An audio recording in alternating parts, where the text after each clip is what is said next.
Yeah, go. Hello, everyone. After our 2-week hiatus, welcome to Pathfinder Norvald. We're playing a homebrew Pathfinder First Edition campaign set in a land of ice and snow. So let's introduce our resident heroes. We've got Dave, who plays our human rogue, Angelus Badger Slayer. Angelus plays our half-elf ranger, Ulf the not-so-unconscious. You survived last time. And Lee plays our half-elf cleric, Giles the Fragile. Our heroes have slayed the monster Faceless, a vicious werewolf named Rhea. Let's begin. So you guys are outside of Thorford's house after just buying the remove curse potion, and you've given it to Riker, and he's agreed that he's going to help you with your Gornson problem. It's pretty late. The sun's setting in the sky, and it is starting to get a bit cold outside. What do you guys want to do? How about go inside and go to bed? I was going to say, there's nothing time pressing, is there? We're not missing anything by going to sleep, are we? The timer was just you turning into a wolf, wasn't it? Which is fine now, isn't it? Yeah, I'm no longer itching or howling, so that's good. Cool. Yeah, I guess just go to the old bow. Yeah. Cool. So you guys head to the old bow. Can I get a perception check if you guys are going to head to the old bow, please? I might need my dice for that. You might need to get your dice for that. Ever prepared as always. Have you got your character sheet open? I've got paperwork. Oh my god, okay. Let me move that over there. That's a 13. I thought that was 18, then it's 13. Oh my god. 25 for me. Nice. 26 for me. Setting up, guys. Setting up. Let me just roll a dice. I've got plenty of them. Roll anything. Transfer. I need space. This desk is big enough. And I've just filled it. Right, let's roll this bad boy. 16. Nice. So as you guys approach, you see that there's a bit of commotion outside of the old bow. So as you approach, you particularly as it's a bit darker now, I think you pick up first because you're the elf. You pick up a group of people with bows and knives, sort of just kind of milling around outside the old bow, all armed to the teeth and ready. Can I just stop all of us? Yeah, of course you and can. Sort of go off to the side and just try and listen without them seeing us. What, are you going to hide around a building or something? Yeah, just like duck into a corner quick as we see them. Cool. I'll do that, and I'll also take you to that map as well. There we go. Oh, got to hide some areas.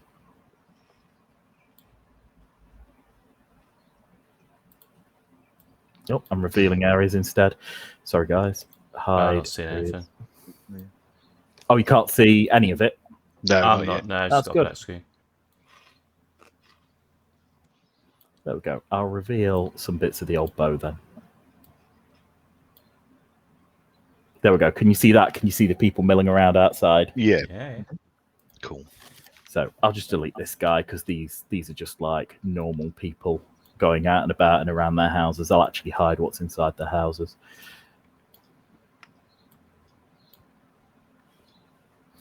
So there we go.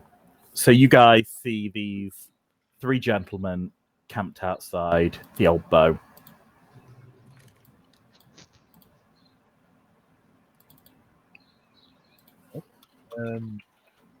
Does anybody see if we've got any weapons on them? Yeah. They're all Yeah, armed to the all teeth. those, Yeah. Can we listen? Can we hear anything from here? We hear chatter like what the? Okay, so if you stick around for a little bit, you can hear they're just talking about things. So they're talking about deer kills. They're talking about what the woods are like. They're talking about the weather. They're kind of just having general conversation. Whilst it looks a bit serious, them hanging around out here, then they're kind of just shooting the shit. Can we send Dave in?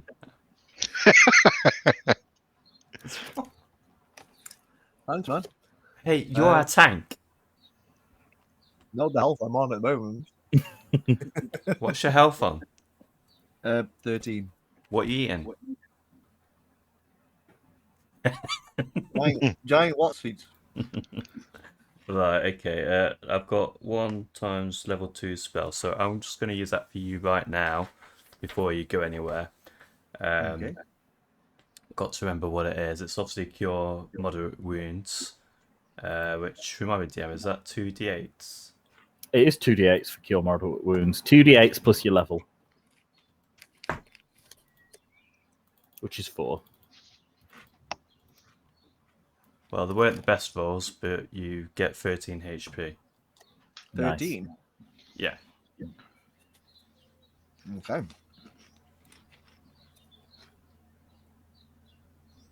Now can we send Dave in? Yep. I don't like that laugh by the DM. That means these guys are overpowered. I've got your back. I've got your back. Okay. Feel so much safer now. I'm gonna approach the old bow. Okay. And then yeah. Why So as you get... Sorry. Going to say very quickly, do you have your arrow ready, pointing at one of them just in case? Of course, as always. Excellent. Is it physically pointing or just notched? It's just notched. Okay, cool. Can I get a stealth off you, Ad, to see how obvious that is? Oh, bugger. Well, my stealth's not bad. Come on. Oh, of course I rolled a 5 there. 17. Okay, cool.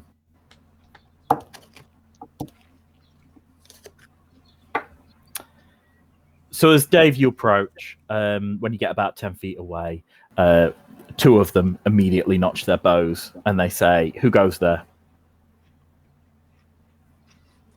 Oh. I'm a friendly. I'm jealous. I'm staying here tonight. He looks at you and he says, "You were here when Modi was attacked." Yes. You can't remember. By our friend, wasn't it? Yeah, it was by Wilbur. He says, "Babs was absolutely scared out of mind when we saw her this morning, and we're here to make sure nothing happens again. Modi's up and around now, but he was injured. Would you mind telling us what happened?" Yes. And what happened was, it was a pleasant evening. So, it was nice. And I'm really trying to think here. Oh, yeah. Do you want to roll an intelligence check? And depending on your intelligence check, I might fill you in on what happened in varying detail. If not, your recollection may be not entirely accurate. Cool. So it's a D20, yeah? Yeah, plus your intelligence, please. Guys, I'm just going to crack a window open because it's getting hot. Is that my base score intelligence, yeah? Yes, please. Okay, Sorry, your base modifier. Sorry, base modifier you want? Yep, the plus. Yep, no worries, +1. So, 15. Bear with me, 15. guys. I just need to move my car. Yeah, no worries. That's Sorry fine. about that. That's all right. So, Dave, you remember you guys went to bed, you're waiting, and all of a sudden Wilbur stormed in, beat Modi over the head, came into the room and realized that it was a mistake because he believed that you guys were being held hostage. Frightened the absolute crap out of Babs because she came behind later and found her husband unconscious. Wilbur went to bed upstairs. You guys went downstairs, fixed the door that Wilbur smashed in, told her basically to lock herself in their room in the basement. And that's what happened. And in the morning, you didn't see them. So that's what you recall. You just remember Wilbur going in there and beating the shit out of Modi. Cool. I'll tell him that. Yeah. you tell them exactly that. So they look Word at you. for word. So you repeat it verbatim, and they give you a bit of a look, and they say, "That's some friends you keep." Can I get a diplomacy roll from you, Dave?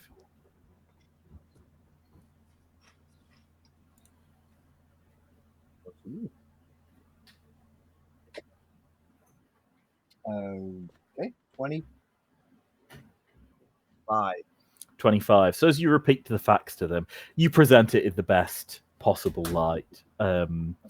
They sort of give you a slow nod, say, "Okay, that's some unusual friends you keep, but he's not coming back, is he? He's not going to cause trouble. And you guys aren't going to cause trouble."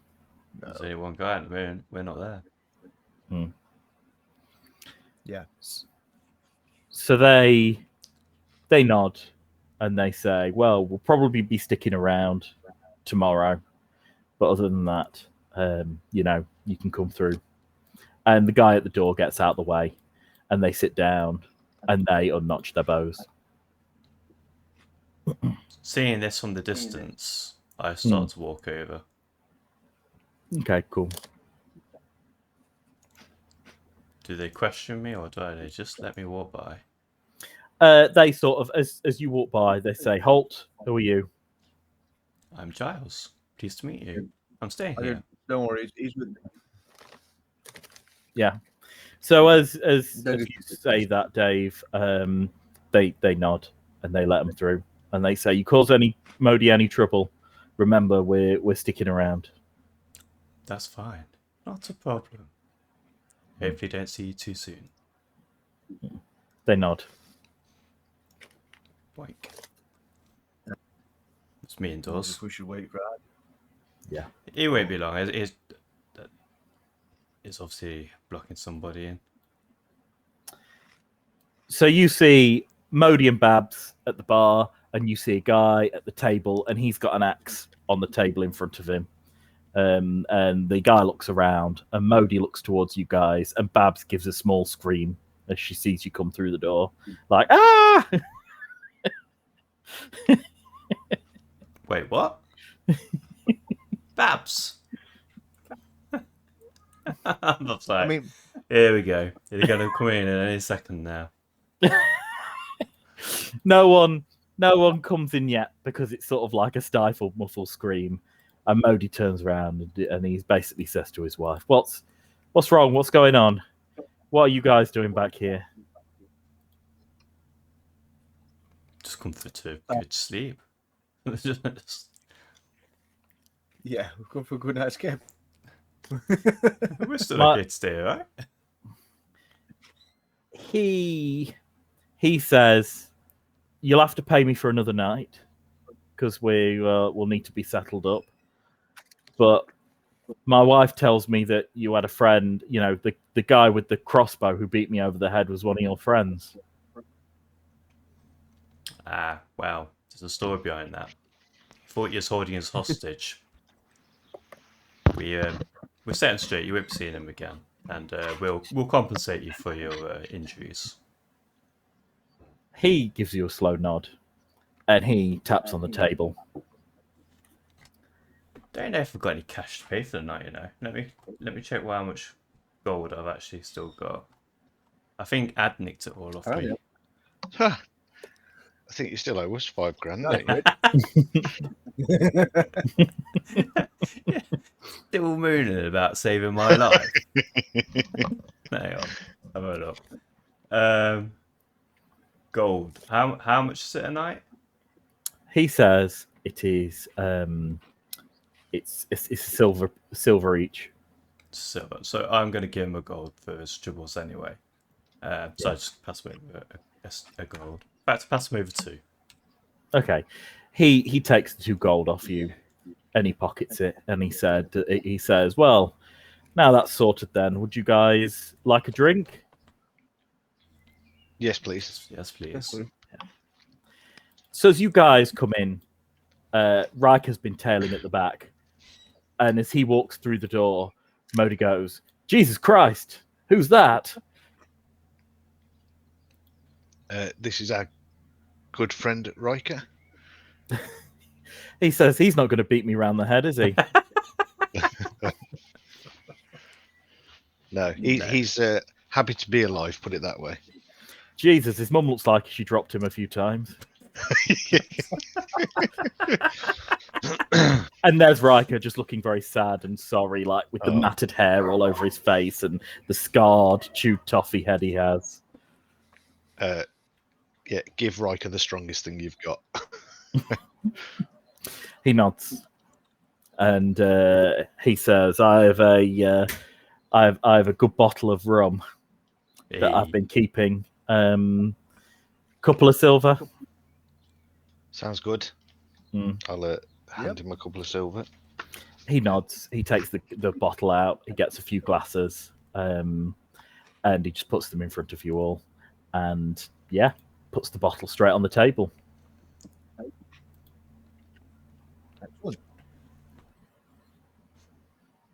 So after a few Well, drinks, drinks, I retire and go to sleep after praying to next and getting the usual spiel of I don't know how many I've killed today, if any at all, but they're yours. Nice.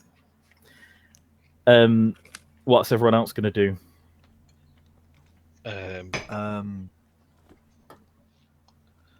Don't think I have anything pressing I need to do, so I'll whip out the playing cards as usual and start a game of patience or something.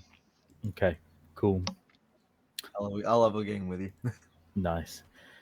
So Riker's quite a stoic character. He's not really been around people for a long time. He kind of just finishes his drink, and he says to you guys, he says, it's quite a novelty sleeping in a town in a bed for a change. It's certainly a novelty not having to worry about the full moon. He says, after tomorrow, we'll kill Gorn, and then I'll probably go my own way. But I owe you gentlemen a debt, and I won't forget it anytime soon. I'll drink to that. Man. Cheers. Yeah. He downs the last bit of his rum, and then he heads up to bed. Solid. Babs and Modi slowly go to bed and lock up. The guy with the axe stays there. And if I get a perception from whoever, you can order a perception if you like. I'm snoring. There's no Already perception from snoring. me. That's fine. 28. Yeah. And you notice that the hunters still wait outside. But, one of them puts a bedroll down on the doorstep, sleeps up. The other two are awake with, knives out, bows on the ground, etc. So they're guarding this place for the night. Nice. Awesome. And you guys... gonna- Sorry? No, you're right, you crack on. And you guys, whenever you want to go to sleep, that's fine. I'm probably going to lose a game against Ulf, and then I'm going to go back. Sounds good. Nice. So you guys go to sleep. Lee, can I get a knowledge religion check, please? As Nex gives you one of her famous dreams. His famous dreams. Right, Oh, no, we don't go a random kid in the field again, have we? Oh, yes. 20 plus my knowledge religion, which is 4. So 24. Critical success. You feel this dream is incredibly crystal clear. You understand all the religious symbolisms, and I'll go through it with you. So you see a moon hanging in the air, nothing else around you. It slowly begins to turn into skull, and you get a soft scent followed by the smell of death. You see the skull, and its grin hangs in the sky. You sense that Nex is very pleased that you've removed the curse of the moon from you. You see a weird dog-like creature in the distance, and it is very unlike any dog creature you've seen before. This thing is extremely large. It looks like the mixture of a wolf and a vampire bat, if it mated with one of the demon dogs that you summon. So this thing is definitely some sort of outsider creature. And you see the ground dripping with blood. And this animal gets to a mausoleum that you're now inside, and there's rows and rows of bodies, all with symbols on. Each one is a different name, but you recognize them as names of people that you've buried in the past. The creature flips open the first mausoleum and eats the body inside and gets bigger, flips open the second, eats the second body, until eventually all the bodies are eaten and this creature is huge, the side inside of the mausoleum. It looks at you, barks, and you wake up all sweaty and shaking. Okay. I immediately look around to see if I can see this thing that I've just jumped about. And what is it? Still nighttime? It's still nighttime. Yeah. The room's dark. Other people are snoring away, but it is quiet outside. I don't wake the others up. I just I just have a good look around, and trying to make sense of is this beast something that I could potentially summon, or is it something that's on the way? With your knowledge religion check, because you summon your things directly from Nex, I could make you do a knowledge arcana, but I don't think it's particularly appropriate for your class. You don't think it's one of the creatures that you can summon. In fact, you think it's something that's far out of reach. You sense power, and not a friendly kind of power. This had malevolence to you, your religion. I mean, it was eating the corpses that you put in the ground that were reserved for Nex. So it's clearly some sort of heretic creature against you, against your religion, against everything. Okay. This creature is so clear in your mind, you could describe it very well to someone. You know the vampire-like ears, the strange human goblinoid type face, the long wolf body, from the color to its skin, what its breath smells like. You have this creature in absolute crystal high definition detail in your head. And here was me hoping it was eating the bodies, making itself stronger for me. Okay. Is there a priest or anyone that I could go see nearby? In regards to the priests, you know that there is there's the priest in the house of, trying to remember the god's name, in the house of Cassesus, the god of the hunter. You know that other people in the city are people like Thorfrid, for example, who have mysterious arcane powers. Can I get you don't have a knowledge local check, do you? No. Do I feel like I'm in immediate danger? Can I get a perception, please? Yeah.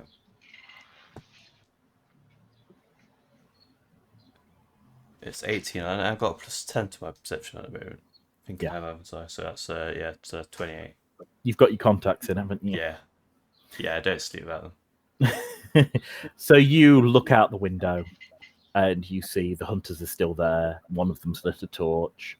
You can see the street quite well. People are sort of milling around, emptying chamber pots, going back to bed. It's night. It's calm. The moon's out. The streets are relatively bright. There's no danger that you can see. You can't even see a vagabond in the street mugging someone. What I'm going to do is I'm going to write all these details down on a piece of paper. And I'm going to attempt to go back to sleep till the morning so these guys can get a good rest. And then I'm going to go to the house of Cassesus and speak to the priest at a normal hour. Cool. You go back to sleep. It's initially quite difficult, but eventually you drift off thinking of counting corpses or whatever a priest of Nex does well. And you have the rest of the night a dreamless sleep. Okay. You guys wake up in the morning to bells ringing. Great. So I wake up and I Oh. immediately tell these two what I dreamt about last night and that I am going to the house of Caesar's and praying that those bells don't mean anything other than its first bell. Okay. Can you do a perception check for me, everyone? 27. 30. As you sit around and talk, you realise that the bells have not stopped ringing. Fuck. Cool. I will quickly rush downstairs. Go. Yeah. Modi, what the hell's going on? So Modi's opening his door and he looks up at you and he says, I don't know. He says, it's normally first bell about now. I don't know why it's ringing for longer. And then he picks up his ear and the bell stops. He says, an extended bell. Maybe something important's happening. I guess. I don't know. And he heads outside, and you notice that him and other people have sort of gone into the street. And there's cheering and jeers outside, like a mixture of like, hey, oh, and lots of noise. I'll follow Modi outside and see what the ruckus is. Okay. So as you go out into the street, Ad, you see that most people are outside their houses having conversations, shouting, cheering, jeering, and you hear someone shout, Frecky's back! Frecky's back! And Gary's back of Scraybird! The Lords are back! Are these people that we killed? No. No. Okay. These are the ones. Aren't these the ones we want to travel? They're the Lords of Blood and Scraybad, the chieftains, and they've been out killing bugbears in the woods for the last week, clearing up the bugbears who were at Thrin, massacring the Jarl and the others. So you see that people in the streets talking about it, and the first person rushes up to you and says, "Have you heard? Frecky and Gary are back." No. Just apparently, yeah. They nod and they say they brought all the warriors back, but they haven't disbanded. They've kept their warriors, and in fact they've had the town guard join them. I don't know what's going on, but apparently they're gathering north of the city, north of the town. Sorry, they've called for every able man and woman to join them. Okay. I'll take it. That's a call for us to go and stick our noses in as usual. Before we do, I sort of like nudge you both, say, look, I need to talk to you both. Need to have a chat. Okay. Sounds ominous. I was like, I had a very vivid dream last night. Something very bad's happening. Something's coming for me. I think I need to go speak to the priest in Caesar's, in the house of Caesar's. See if he knows anything. See if he knows who to talk to, and go from there. I don't think we should go here just yet. Let's go speak to them, because if there's anything to do with that, we need more information. Okay, we'll come with you. Got your back as always. Absolutely. Sigh of relief. feel the negative energy about to explode. Come back, center. Not damaging anyone. Can we go to the house of Caesar's, please? Of course you can. So you guys head to the house of Caesar's. Oh, I have to take your death status off this, Lee. Yeah. Nice. Yeah, is he still a little eyeball? Little eyeballs, isn't it? Yeah. See it. There we go. Oh, yeah. That's off. All right, let's take the ice tuck off.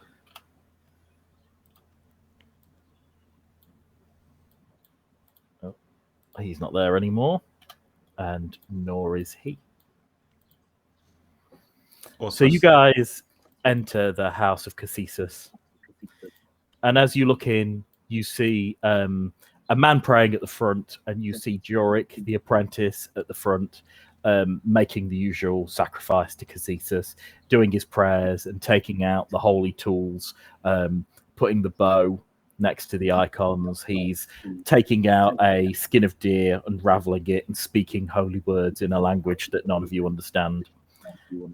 And as you enter, he looks at you all and continues doing his alms.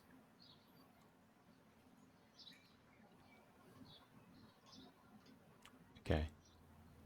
We'll stand here waiting for a few minutes, see if he stops. Okay, goes on for about 10 minutes, and then he puts the scroll down, and he says, "How may I help you, children of Casesus?" I turn and say, I need to know if you know anything about this. And I explain how the beast was ripping through all the people that I'd killed, and the look of the beast of the vampire fangs or whatever it may be. I can't remember the way you described it, but anyway, I explain that. The wolf with the vampire-y face. Yeah, that's the one. Yeah. And I just go, but also, I'm not a son of Casesus. Yet you come to his priests for aid and to interpret your visions. I just need to know if you know anything of it. He takes a seat and he begins to pray.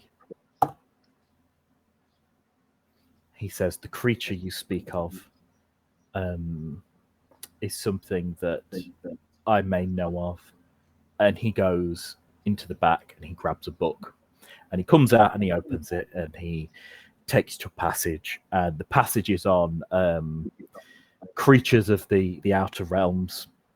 And he flicks through a few pages and he points to one. And he says, "The creature that you describe sounds like a Barghest. Is this the creature of which you speak?" And he shows you a picture and it's identical to the creature that you looked at in your dream. And he says, "I wonder why you would dream of Barghest. It's a unusual creature.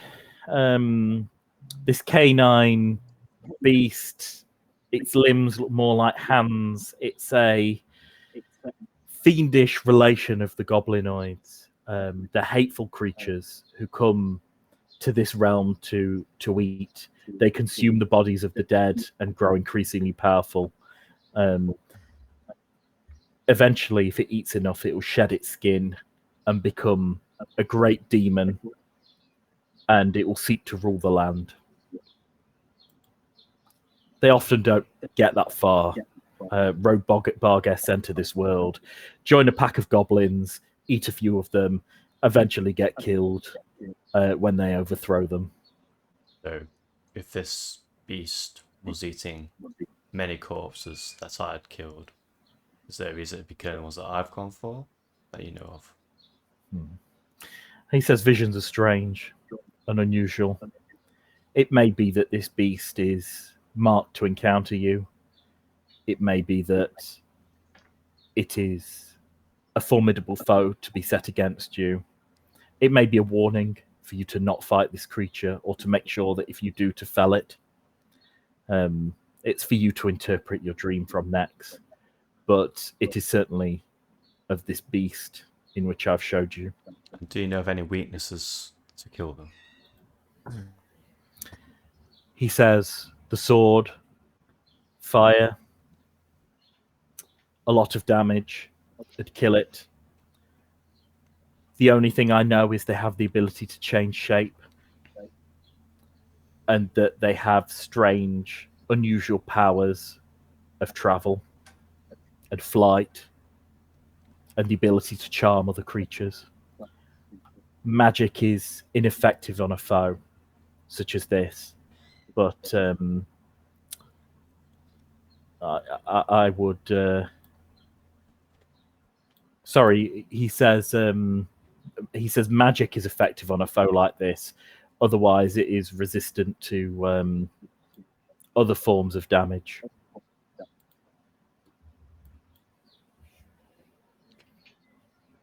You guys heard it. Let's let's crack on, see what's happening outside. And get those bows lit with fire, because I've got a feeling this thing's going to be coming.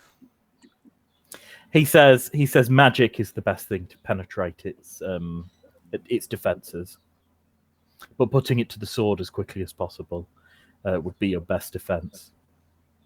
Okay. Thank you for your time. He nods and he puts his hand over the donation bowl. Of course it does. I put a gold in it. Yeah, he nods. I knew I was doing it too. I thought I got away with not getting any cash away there. He looks at Ulf and he sees the wolf companion next to him, and he says, "You are a hunter. Yes. You're joined with this animal." Yes.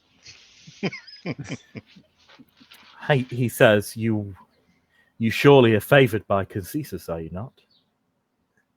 I've never really prayed to anyone.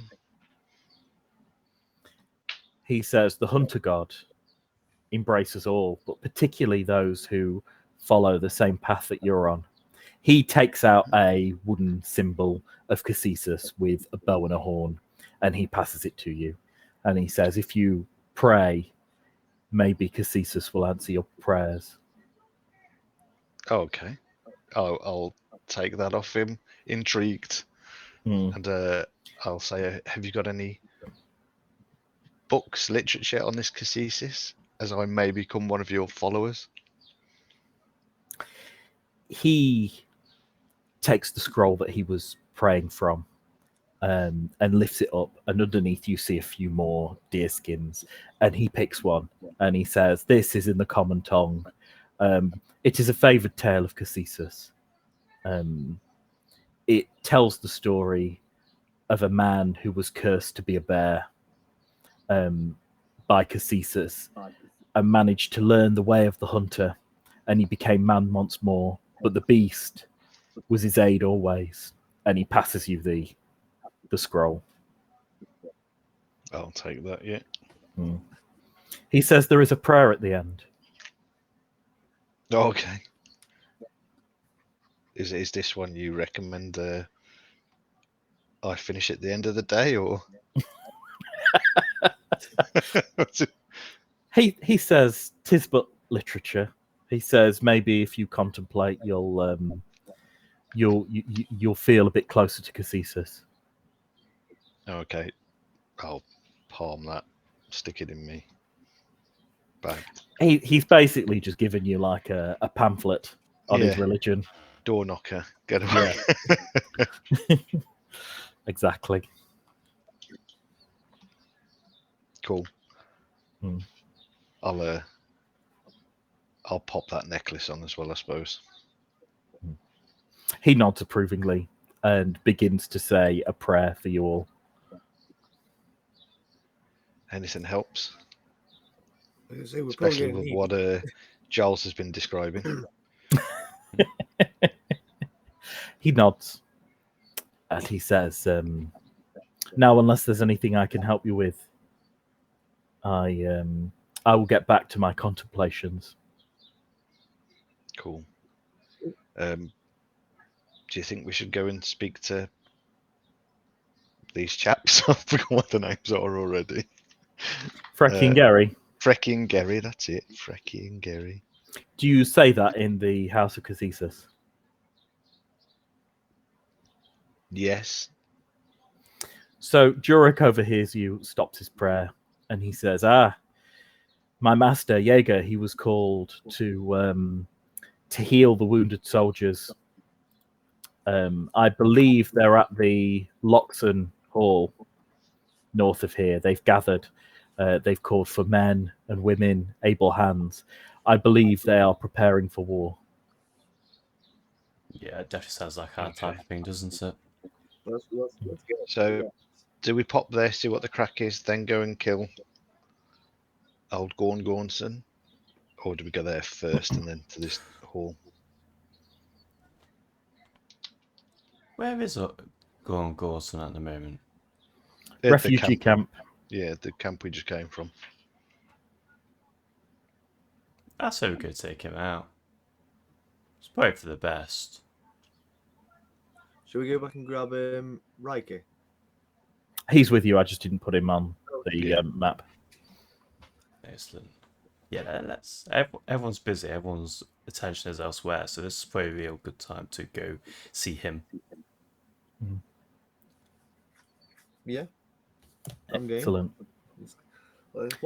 What's a game? What's a session without a bit of murder? Why not? Why not? Yeah. Standard. So you guys head out and set to cross the water for Scrabert then.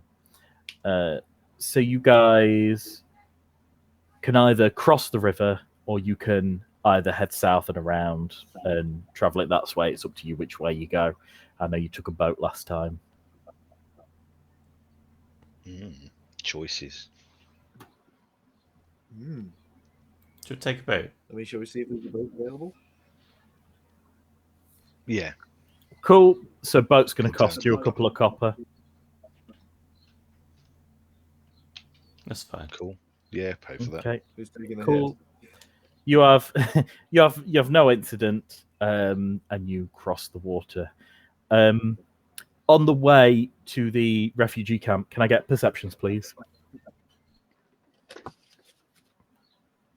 Oh, 32.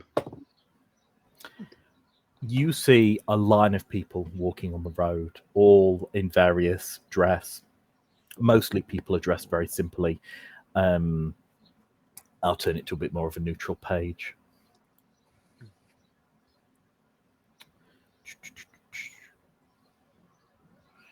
Which is like a on the road one. I'll put it on this one. So you guys come across a large group of people, and there's a couple of them you actually recognize. These are refugees from the refugee camp, and they're clearly moving away from it with various bags in their hands, and some of them look significantly injured. Like one of them looks like he's been recently bludgeoned over the head. Someone else has their arm in a sling. Someone else looks like they've been stabbed. And as they see you, they say, is blood near? Yes, back the way we came. Not too far. They nod. So we're near the lake. That's good. It's horrible. I'd flee if you can. What's Why? horrible? The camp at Gornson's camp, the refugee camp, they looked after us. They cared for us. We went hunting together. But when we told them that we wanted to leave and enter the city, they told us that we could only go by force, and that they tried to give us weapons and armor, and they wanted us to march into the town and take blood. But we don't want to fight. We just want to eat and rest. And now they're letting us back in, and we know we don't have to use force. We decided to flee. They didn't like it. Gorn and his men, they took their weapons and they tried to put us to the sword. Okay. All our fighters are dead. There aren't as many of the bandits as there used to be, but many of us are injured, and we're going towards the town. I advise you go away. Gorn's still there, as are his men. They're bullying the people who've remained, extorting them, killing them. We have a knack of helping people out. So I'm pretty sure Gornson won't be in much trouble for much longer. They nod. And they continue their weary march away. As they leave, he gives you a look back and he says, I would enter the camp from the south. There are lots of traps north of the camp. Good knowledge. Thank you very much. Yeah, nice. I'll give him a gold coin. Say here, buy a few of you something to eat and drink when you get there. He takes it readily, and he says, we're just poor refugees. Any money is greatly appreciated. Do you know where we might be able to stay the night once we're there? The old bow is the best place in town. Maybe that guy rich. Tell Modi we sent you. He nods. And he says, I hope he can shelter lots of refugees. And he and he heads across the road back to his crew, and they begin to march towards the river. Okay. So it's not long before you guys can see the camp in the distance. I don't know how you want to approach, but you're on the same. You've crossed the bridge, and you've gotten to the southeast entrance of the camp. Stealthily, without Giles. Okay. So you're heading a bit ahead of him. Same for you, Dave, or? Yeah, I'd like to keep an eye out for traps if I can as well. What you say, Dave? Can you move your microphone, please? Yeah, quite. That'll do. Is this better? Much Is this better. better? Much better. Okay, cool. I'm going to walk with Bill, and I'm going to look for traps along the way. Okay, excellent. Can I get a roll for trap finding, please? Yeah. Oh, and can I get stealth from you as well, please? And I'll make a note of what your stealth Okay. scores are. Also, is Baldric stealthing with you, Ad? Because he has a stealth score as well. Oh yeah.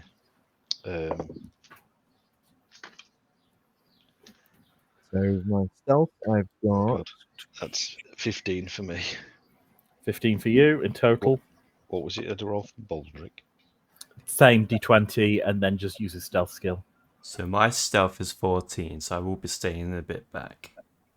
Yeah, cool. Riker is not stealthy at all, so he's clunking through the woods, and he is staying far back as possible. I got 26 for stealth. 26, That's 15 for me and 16 for 16 for Baldric. Baldric. Yeah, so he's Oh. moving quietly through the woods with you. Right, so let's have a quick look as you enter the camp. Perceptions, please. Oh, you've done a trap finding, Dave. Yeah, you can see 2 traps far to the left of you. I'll mark them when I reveal the map. Cool. But you have to remember where I ping. Oh, 18 no. perception for me. Oh, I didn't know. Cool.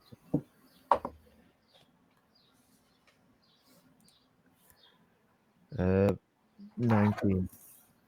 19. Nice. And Giles, you can't really see anything because you're in the woods at the back. I'll reveal the map and I'll quickly ping the... So, first trap there, second trap there. You see bear traps in the bushes. Cool. As you creep up on the camp, you see that there are 3 ruffians, 2 with hand axes and shields, 1 with a large great axe, and they are surrounding 3 peasants. And they are basically saying, you think you could get away? You guys think that you could really get away from us? You thought you were going to leave Jurgen's camp? Not going to happen, guys. Not going to happen. Now, you guys are going to need to beg. Otherwise, we're going to start taking heads. And they're just sitting and begging on the floor. And the other 2 ruffians are sort of jeering. Okay. I'll.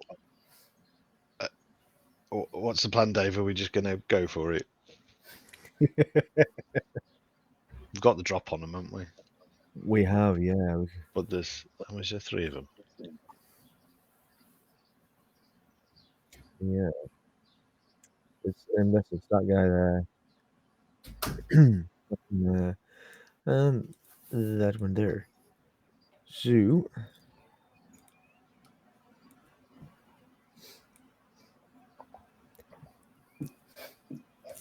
I think I might. Shall we get started? We'll knock some arrows. Guys, it's something I'm Yeah. thinking here. Too far away to tell you. I don't know if let me walk up to you. Will they hear me? We'll see. Can In with fact, my actually, I was going to say, if I cast sun metal on an arrow Mm. and fire it into one of the tents at the top, will that catch fire? Let's have a quick look at Sun Metal. Weapon touch bursts into flames. I'm just having a quick look at the full spell effects. That does not hurt the weapon or the wielder, but damages those hit by the weapon. When the weapon's wielder hits this weapon, it deals a 1d4 point of fire damage. The damage is not multiplied in case of critical hit. The effect is immediately ends if the weapon is submerged in water. The effect does not stack with any of the flame abilities. It does not function on weapons with the frost or icy. I'm gonna say there's a chance. I think if you deal enough damage, yes. So I'm thinking, Dave, is just to break the path that they're on. So if I like set fire to that tent, and they're gonna, it's gonna distract them from what they were just about to probably do. sounds like a plan, yeah. And Just also distract you. We can. Just a thought. Oh no, I like the sound of that. Yeah. At least then, if nothing else, it'll probably definitely hopefully distract that guy. And while they're distracted with that, I suppose Joel's and Riker can get into the camp without being seen, probably. Yeah. Yeah. Well, then, yeah. Do that. And Yeah. then I'm going. Oh, can I sneak back around this way? Just so I've got a bit more of a vantage point, and I've got some cover if I needed. Yeah, you're fine. They don't spot you. They're busy with what they're doing. Yeah, so I'll cast sun metal on an arrow then. Okay, cool. So as you put your hand over it, the weapon springs to life, and the fire emerges from it. Yeah, and I'll fire at that tent there. Can you roll to hit for me, please? I'm moving whilst they're distracted to here.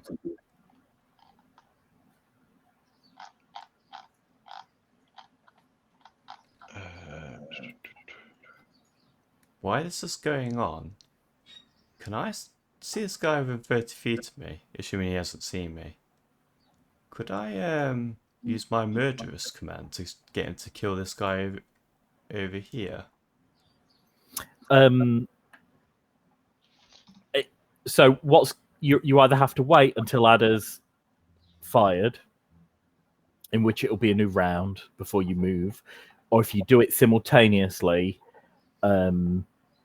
it's going to be before Ad's fired, if that makes sense, or just after he's fired. It's going to be within that 6-second hit. Okay. Does that make sense? I'll wait until after. You'll wait till the round after. See where they end up. Yeah, cool. Ad, it's so your longbow to hit. 1d8 plus 7, is that? Yeah, that's 1d8 plus 7 for you. Sorry, d20, isn't it? Plus 7. 23. Nice. So that is a hit. Can you roll for your arrow damage, which is 1d8, and then could you roll for your fire damage, which is 1d4? So that's 2. Yep. And 4. Oh, so full damage for the fire. Yeah. Right. I'm going to look at the percentage chance of it setting on fire. I'll give you a 50% chance. Cool. The tent is on fire and the flames slowly spread.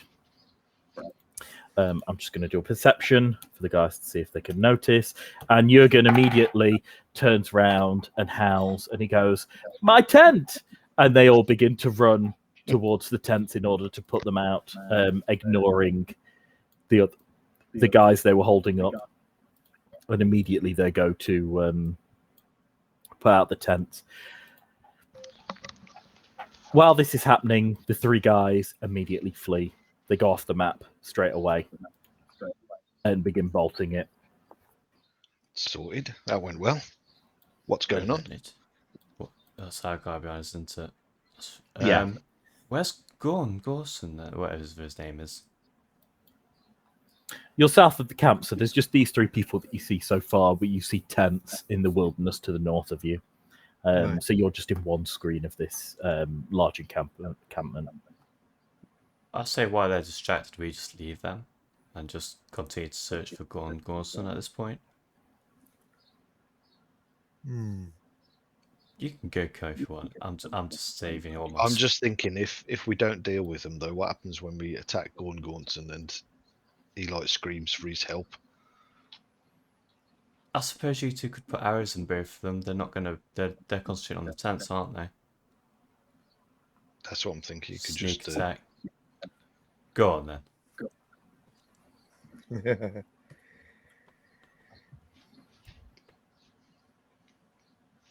And we'll go for that guy, I think, if I can. So we're all in agreement. We're gonna commit more murder. Yeah, we're gonna commit more murder. I'm just thinking, should I join in or should I stay where I am? You're always welcome to join in. Right, well, if I'm joining in, I need to get away from you two. Let me.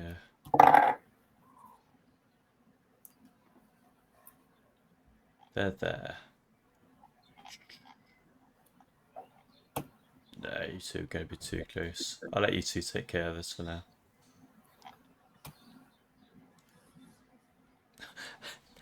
DM, Yeah. where those two are at the moment, would they actually hear me if I was to sneak up like in between them both and like just touch them both on the shoulders? I'd need a stealth from you and a perception from them, but you could give it a go. It would be advantage because they're trying to put out this fire. But let me just try this. You two have your bows ready. Oh my god.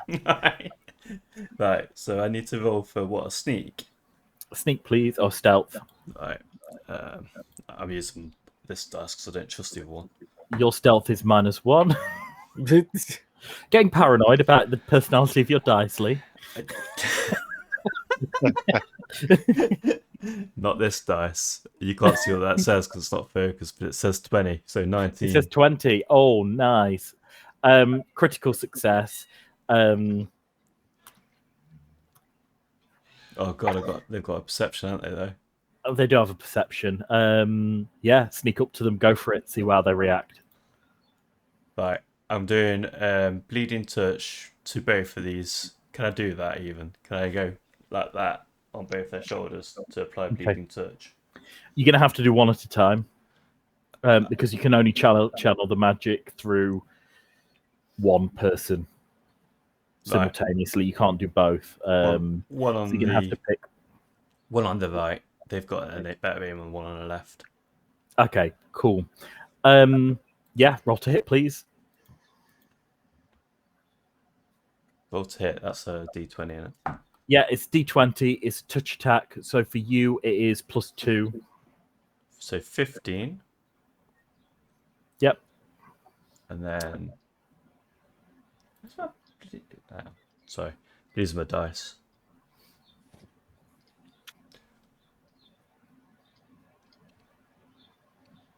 Yep, so that was 15. 15's a hit on this guy. You'll have to roll for damage. So your damage for bleeding touch is 1d6 points of damage. Oh. Come on. 6. 6. Nice. So he immediately takes 6 damage, and you notice blood throw out of his nose, his eyes, his ears, and he sort of shudders as he doesn't know what's happening and suddenly starts bleeding everywhere. He begins to scream, and the others start to turn around. Can I get initiative from everyone, please?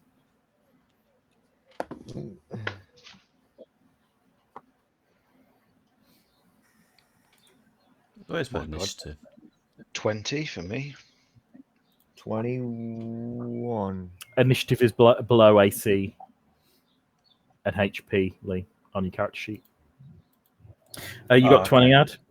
What 12 did you for me. get, Dave? 21. 21. Remember, your wolf goes on your turn as well, Ad. Oh yeah. Oh, yeah. That sun metal, can I cast that as many times as I like, or is that just like a one shot for a day? So you can only cast. Let's have a quick look at your character sheet. You can only cast one a day, I'm afraid. One a day. Cool. Yep.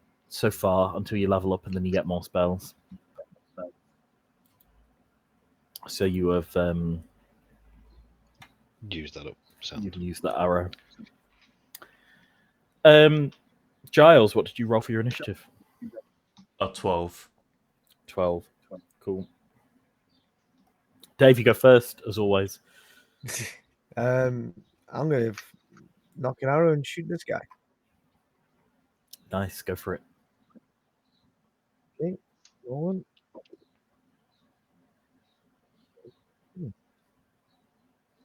I roll 14. And that's +4 is it for my range? No, +6.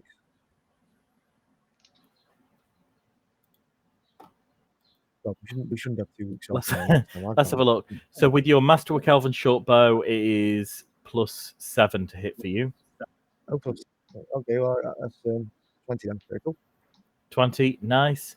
So that is 3d6, including your sneak attack. Ooh, okay. 3d6. Because you catch him unawares. Cool. First one was a 3. Yep. 6. 3, and then did you say 6? You need to move your face close to the microphone. Yeah. Sorry, 3, 6, and then 1. So that's 9. That's 10 in total. So you do 10 damage to this guy, and he hits the floor. Oh. So he is knocked unconscious by your arrow as you hit him in the back of the head, Oh, okay. and he goes down to the floor. Add your next, and Baldric. I'll take one step. Oh my god! Here we go. One step forward, and I'll take a shot at this guy. Okay, cool. I mean, Giles is kind of in the way. Oh, is he? Oh, okay. I'll step. If I step one this way, is it still in the way there? Or Let's have a look what the snap tool says. You're going to need to take another step.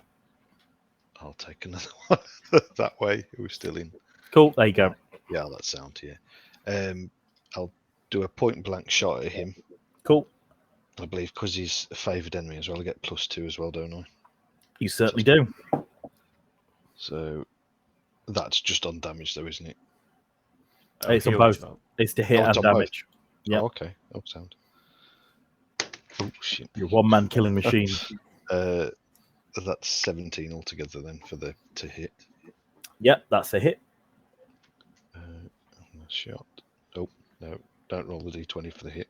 So Back in a that's second. 4. That's 5. Okay, 5 damage, including Lee's 6. Again, he falls to the ground unconscious as well. These guys were simple bandits, not trained warriors, and they hit the ground. It's Jurgen's turn, or Ad, if you want Baldric to have a go. Sorry, Ad. Baldric, he's like on 3 hit points as per usual, so I'll just he can just come to me. That's it.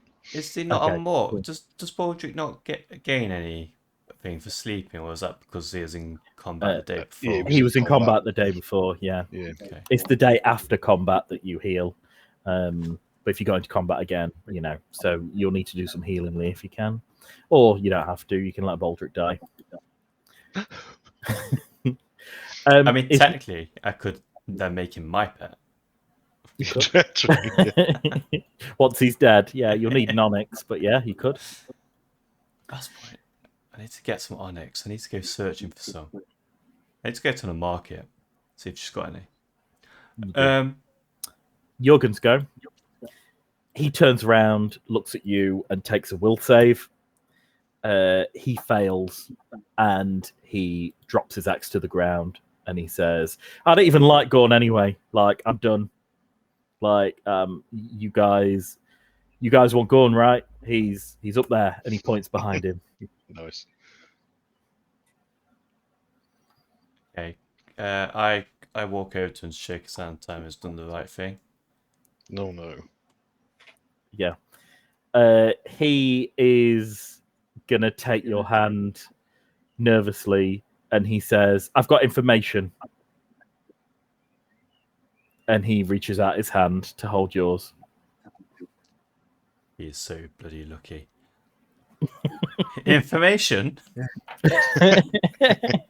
So he shakes your hand, and then he starts to slowly step back from you.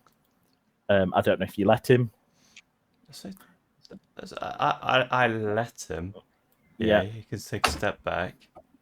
He's going to take a couple of steps. He's going to take 10 feet back, and I'm he's step going forward. to... You're going to follow him. I am going to follow him. Okay. If he tries to run, I'm going to grab his hand. Okay. He's going to say to you, he's got a hostage of some importance. Oh, do tell. He's going to try and back up again. 5 foot. Where are you going? I want to get out of this alive. If you take another step back, you won't. Can I get an intimidate, please, You Lee? can. Oh, for fig's sake. The one time I need it to bloody be good. What's my intimidate? 5. I mean, he critically failed, so he gets to his knees and begins to cry. He says, "I just want to live. I just want to live. I'd never had children, but if I did, I think I'd do all right.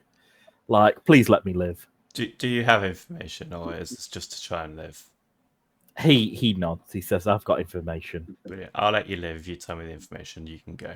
Is that a lie, Lee? That is not a lie. That is the truth. Good, because otherwise someone would have to roll a bluff. Isn't my bluff really high though? Oh, no, that's my I don't gambling. think. No, your intimidate's high. Your bluff's low. Low. My bluff's awful. Yeah, Dave's bluff's high. Stupidly high. No, it's the truth. If he gives me information, he can go. By go, you mean go to the afterlife, right? You can't get round this. If you're going to kill him, it's a lie. I'm not lying. Look, I'm not lying. But if Angelus or Ubik happen to have an arrow going to his back afterwards, that's not on me. That's fair enough. That would mean you would not have to take a bluff. They can. So you're promising you will not kill him. That's fine. He he's going to do a sense motive anyway. So he nods and he says, "Okay, he's got Arya, he's got Gary's wife." Oh, he's got Gary's wife. Okay. He nods. He says they kidnapped her 2 days ago, and the guards in Scrabud have been keeping it quiet. Okay. We need to try and resolve this then without her dying. Yeah, and he's definitely in that tent over there. He says, "You go up the hill. There's a couple more people like me, but to be honest, we've all been fighting. We had a bit with the refugees. You guys are pretty scary. I think that's Scarpa." Okay, you can go. He stands up and he begins to back away slowly. I knocked an arrow. Yeah. I'll ransack the 2 guys on the floor. Okay, cool. They've just got axes, shields. They're in really tattered armor. They've got a couple of copper on them, but that's it. They're bandits. They've got a wedge of cheese each, some bread. Life's been pretty tough for these guys. They're pretty skinny. They're just common bandits in this camp. Not a lot of value. I'll roll for their copper though. You're fine. You're all right. 21 copper. Oh, lovely. I'll be there rummaging through the stuff, just chucking the shite behind the shoulder. Rubbish. Cool. While you do that, Jurgen scarpers off into the distance and begins to run. I don't know if you wanted to get a shot in, Angelus. You know I do.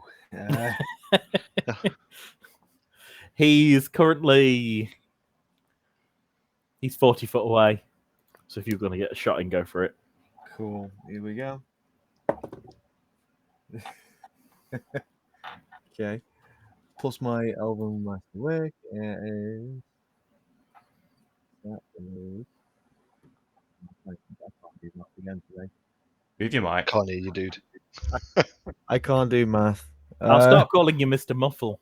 He needs to no. move that mic to the other side. I told him. Yeah. That's 24. 24. 24 is a hit. He's currently running away and he's got his back turned to you. So that is going to be another sneak attack. Can I get 3d6, please, Dave? Oh my God. Yes, you can. Evil man. 3d6. Yeah. That's the first one's 3. Yep.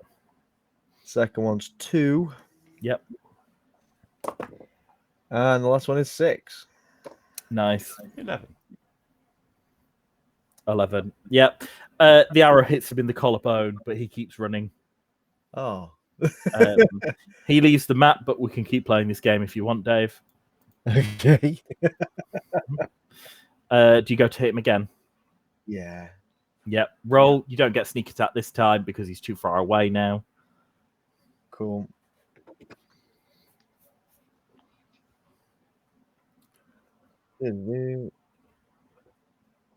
He's 100 and he's double dashed.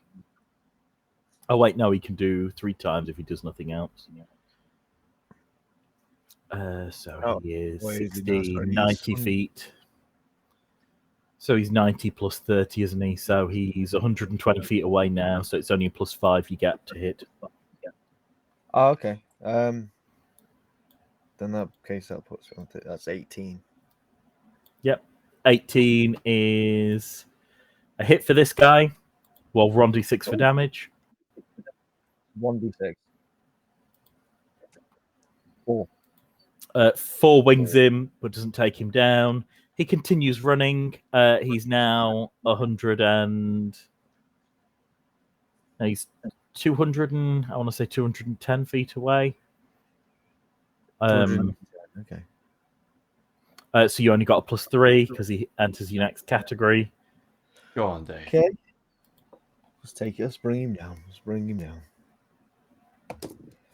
I rolled 20 then. 20's a hit. 20. Okay, and just one d6 and 1d6. Yeah. 4. Again, another wing. You just clip his other shoulder. He continues running. You now only get a plus 1. That's great. You know what? Yeah, let's go again. You ain't got like a special arrow you can throw at him because I don't know if that's vertical arrow. I won't be running. You got something that can just light him up.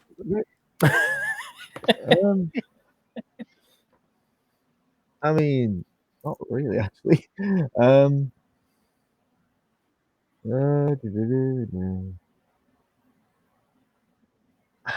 mean, I'm next to a campfire. Can I light an arrow? It doesn't work like that, I'm afraid. You need specialized projectile. If you have one of those specialized projectiles, that's fine. You can do that. No, I don't know. Sad times. I know. I'll just roll to hit him again then. So Yeah, cool. I rolled. Am I on +1 now? Aren't I? Yeah, just your plus 1. That's 11 then. Okay, 11's a miss. -1 now, if you want to hit him. Yeah, go on then. Persistent. This guy's just jogging and just arrows are starting to fly by. This guy's having an epic run. I'm going to say you lose sight of him soon. Yeah, that's fair. Because he's now over 300 feet away. He's riddled with arrows. This guy is so coming back to haunt you, Dave. Yeah, I know. Although he doesn't know it was me shooting him. I don't think. I rolled 16. It's a miss, and Oh. he disappears into the bushes unless you get a particularly good perception, because he's now over 300 feet away from you. I mean, he is bleeding, but we do have other stuff to do. Oh yeah, you totally get a bonus on tracking him. Yeah. No, we've got it. We've got it. Let him bleed out. I'll call it a day there, I think. Cool. Let's go hunt. Go on, Nice. Gornson. Do we want to stealthily go up to Gornson?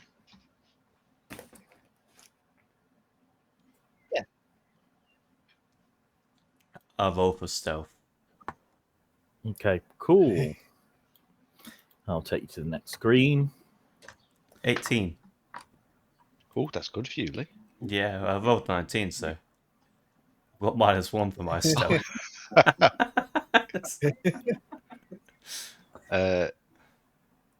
22 for me. Nice. I'll need boulders as well, don't Yes, please. I? Oh no, that's 5. Yep, Riker didn't do so well after either. Have you done yours, Dave? I'm so sorry. What we're rolling for again? Stealth, please. And then can I get a perception from everyone but a trap finder from you, Dave? Yep. So I rolled 19. 20. Perception. Oh, no. 25. 30. What's this story? Perception? 30. Nice. Yeah, can I get perception as well? That's annoying, isn't it? 21. Cool. So you want trap finding off me, don't you? Yes, please. Lee, Hmm. there's a lot you can see. You can see 2 bandits by the front of this cabin. You can also see some various things that you can't really make out, but like maybe metal contraptions. Some of them look like they're nets and strings. But can I get a trap finder from you, Dave, first, You please? can. I rolled a natural 20 on it. So that's 20. Natural 20. Yeah. 28. Nice. So you can see these things as well, but Dave, you have a good idea of what these traps are. So I'm going to mark them. Oh no. Oh no. Hmm. Oh no. So you've got 5 traps. These first 3 look like bear traps. These 2 look like net traps. So they will hang you from upside down until you break 3 with a strength. So they'll take you 10 feet up to the air in a net, and you'll have to break through. These are just standard bear traps. So there's quite a few traps around here, guys. But as I say, you see only 2 bandits outside this little camp. And from the inside, Lee, your eyesight is pretty good. You can see in the window of this shack, you see a beautiful woman in a very expensive dress with earrings, and she is looking outside, looking really upset. Okay, I immediately tell Angelus and Ubik that there's 2 guards. I don't know if you see them, but there's 2 guards outside, and she's definitely inside. I can see her. She's by the window. Also, I think there might be some traps on the ground. Angelus, do you see them? Yep. There are traps on the ground. Yep. Right. Is there any way we can dispatch these 2 without making a ruckus? Can I still use the same sneaker that I'm on at the moment? Yeah, sure, that's fine. Okay, so this is my plan. I could take a stroll down here because I didn't see anything shining down here. Close-ish. I can channel negative energy, which will damage boot. Oh, I can't do that because it'll hurt her as well. Since when has Giles cared about that? This is true. Do you 2 just want to put arrows in them, and I'll just Well, I'm thinking I've still got some whistling arrows. I'm just trying to lure them away from the cabin. Yeah. So, because Dave's detected traps here, then do we know that these traps are here? It depends if Dave and Lee tell you. Yeah, I've always said that there's definitely stuff shining. Dave knows where they are, and I've always said that I know there's a straight line down here. So if Um, I fire a whistling arrow in the vicinity of these traps, then Yeah, cool. so at least that they might come and check, thinking that they've snared something. Hmm. Sound like a plan? Yeah, Sounds- sounds like a great one. Sounds good. I'll do that then. Yeah. Cool. You fire the whistling arrow, and from your position all the way to across the other side, I'm not even going to make you fire. Try and aim it. But as it shrieks across that area, it makes a massive scream from the moment it leaves your bow. Can I get everyone to re-roll their stealth? And these guys are going to re-roll their Oh, no. perceptions because it's made a real ruckus. 13. 27. Yep. 26. Cool. Well, I mean, Riker critically failed. These bandits turn around, hear this god-awful shriek, and they see Riker standing there, and they see Giles. Sorry, did you roll for Baldric? Oh shoot. 7. 7. And they see a crazy-looking guy, a guy who looks like his face has been chewed by, something weird and wonderful. And they see a giant wolf, and they don't get paid enough for this. They're going to run away. Oh. Sound. They're going to run. So they begin to bolt. Wasn't I don't know if quite you as planned, guys but it worked, I suppose. attempt to stop him, but they run. Yeah, Shall we? I won't shoot. I'm going to take the safest route I know, and I'm going to go first, so you two can cut me down if needs be. I'm going to just keep going one step at a time along this Cut down here. you down or cut you free. Yeah. Cut me free. Could you stop there, Lee? And if everyone Oh, could no. stop, because something is going to happen. You guys see a different woman, exit the shed, and she turns around, and you see her basically mouth something like, "Oh, effing bandits." And she turns and she looks and immediately sees, unless you want to redo your stealthily. I'll redo myself. Yes, please.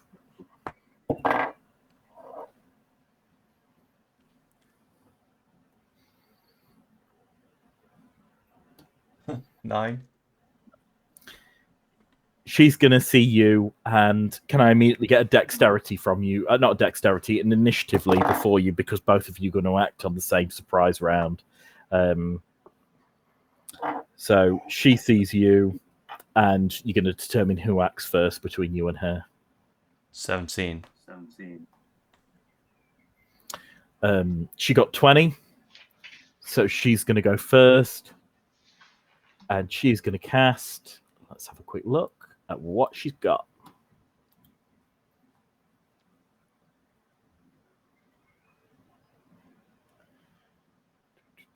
No, she's not going to use that spell.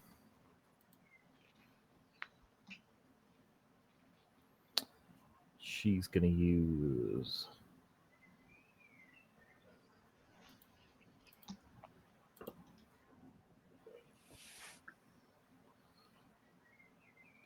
So 2d6 plus 2.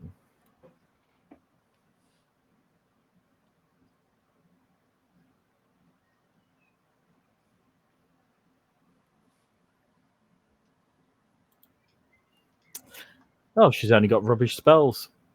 Oh well, nothing wrong with that. So she's going to go up to you, Lee, Mm-hmm. and she's going to place a hand on you. Mm-hmm. And what's your touch AC, Lee? It's 9. She is going to cast something called Chill Touch on you. So she is going to channel some cold, negative energy into you. Mm-hmm. And you feel very cold as she does. 5 damage to you. You feel the ice surge through you. Excellent. Whilst she's got hold of me, because it's my go next, as I feel cold, I do bleeding touch. You're going to have to try and put a hand on her back because it is literally just a touch she does. So if you could roll your melee, so it's +2 for you, d20 +2. So 15. 15 will be a hit for touch AC for her. Yep, that is a hit. So if you could do your bleeding touch, please, Lee. Oh, she's so lucky. 2. I need a pen. So she only takes 2 damage, but then I suppose there's the next 2 rounds. Guys, if you feel like chipping in at any point. No, I think you got this. We're just like, She shouts, intruder, intruder. And can I get everyone to do initiative, please? 15. 14. Wait, what are we doing? Sorry. 15, yeah. Oh, +7. Oh, 21. 5.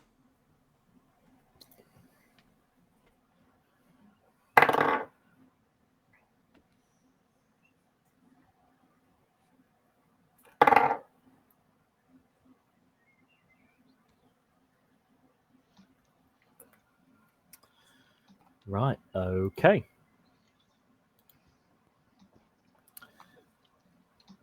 So it is Dave, your turn. You see this woman who was just put a hand on Lee and giving him the old chill touch. I'm going to give her the old arrow. The old arrow touch. You need to move your face close to your microphone, Dave. Not again. I'm going to give her the old arrow touch. Okay, nice. Give her the old arrow touch then, Dave. Whoosh. Your microphone needs to be a little bit lower than what it is, Dave. That's just the issue. Needs to be a little bit lower. Yeah. Looking at where your mouth is. A little bit lower. That should do.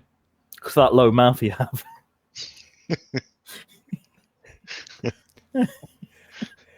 I rolled. See? I rolled. Perfect.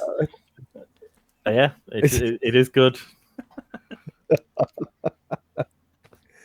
Oh damn it! What am I on? Plus Elven Shortbow to hit. 55 feet. So I've still got +7 then, haven't I? So that's You've 22. still got +7. Yeah, 22 to hit. That is certainly a hit. Oh, So roll sorry. for damage. Yep. I rolled 2. Nice. So she takes 2 damage. Add your next. Yeah, Baldric will stop where he is. Yep. And I'll take a shot at her as well. Nice. 17. That's 19 to hit. Yep. That's 19 to hit. Yeah. And then 1d8 plus 2. 4.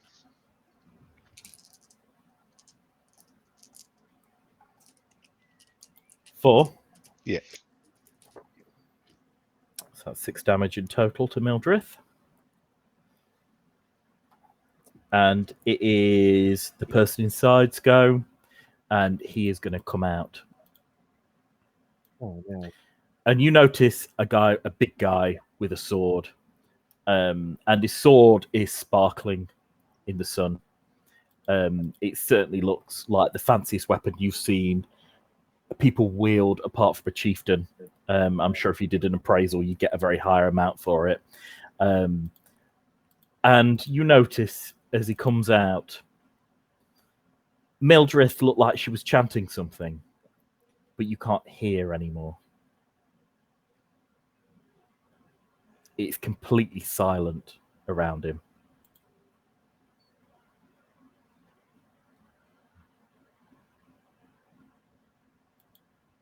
Oh, dramatic effect.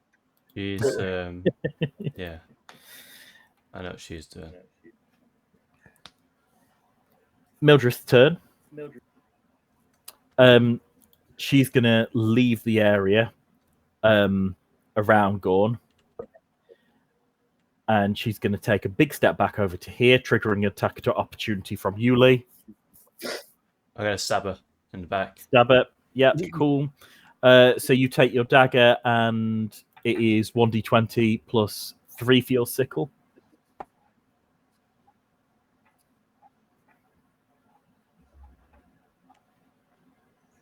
I can't really see. Oh, that's the worst. I rolled 1. That's a critical fail. Okay, cool. You just miss her on your attack of opportunity. She goes back, and you hear, for some reason, she's further away, but you hear her now. She continues chanting, and she's going to finish her spell, and immediately a large bead of light is going to fire over to you guys. Now, let's have a quick look at the let's have a look at the radius of this spell. Caster level.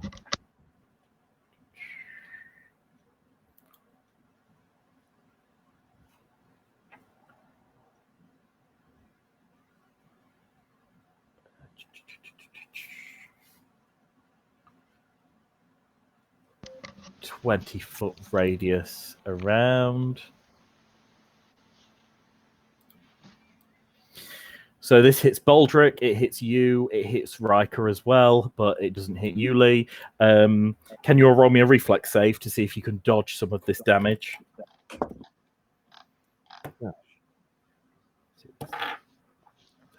Where's reflex? Is it the total for reflex? Yes, the total for reflex plus d20, 14. That'd be 11. 15 for me. 11, 15. Reflex. Oh, not bad. 24 for old Baldric. Nice. So Baldric takes half damage. Riker takes half damage too. Dave, I'm afraid you fail. Cool. Dave, you take 14 damage. Everyone else takes 7. Oh, that's Baldric down. 14 damage. Yeah, Seriously? as a large fireball hurtles across the landscape and incinerates a lot of the plants around you. Jesus.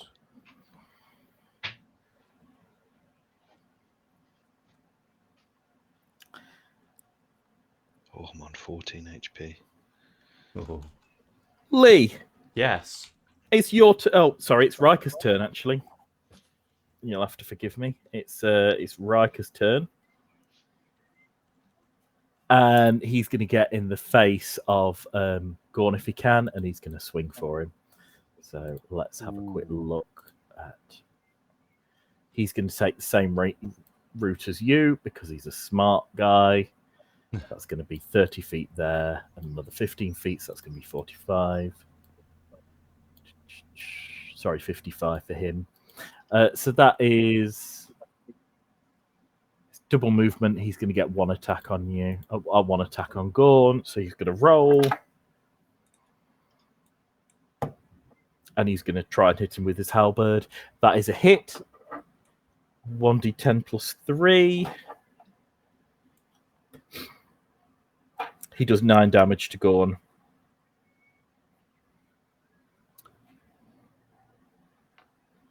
Sorry. Lee, it's your turn. Any spell that you cast with a verbal component, you can't because there is a barrier of silence around you for some reason. Okay. Where is she? Which one is she? Mildred is over here, 35 feet away. Right. I can't move 35 feet and... Can I move 35 feet and stab her? Yeah, you can. Yeah, cool. I'm going to her and I'm using my immediate to stab her. Yeah, cool. Sure can. So that's what's my melee? Well, Plus 3. So, D20 plus 3 for you. so that's 17. Yeah, so with your sickle, it's 1d6 minus 1, and that was a hit, by the way, 17. She takes 2 damage. Okay, she takes 2 damage indeed. So that's 8 damage she's taken in total.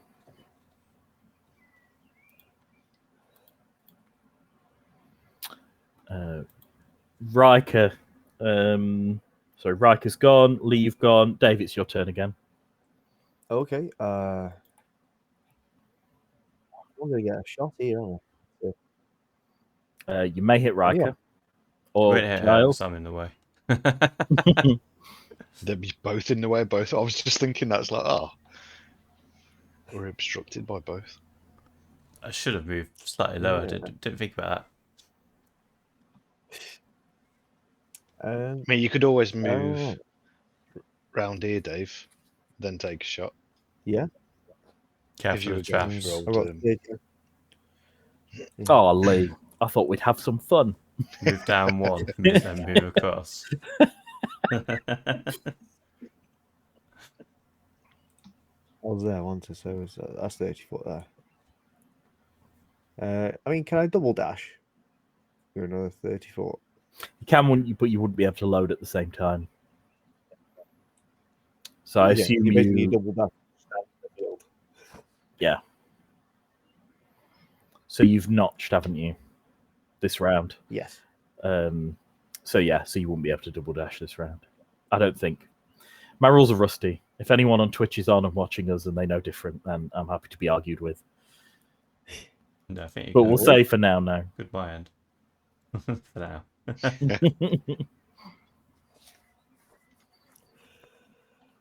I'll just.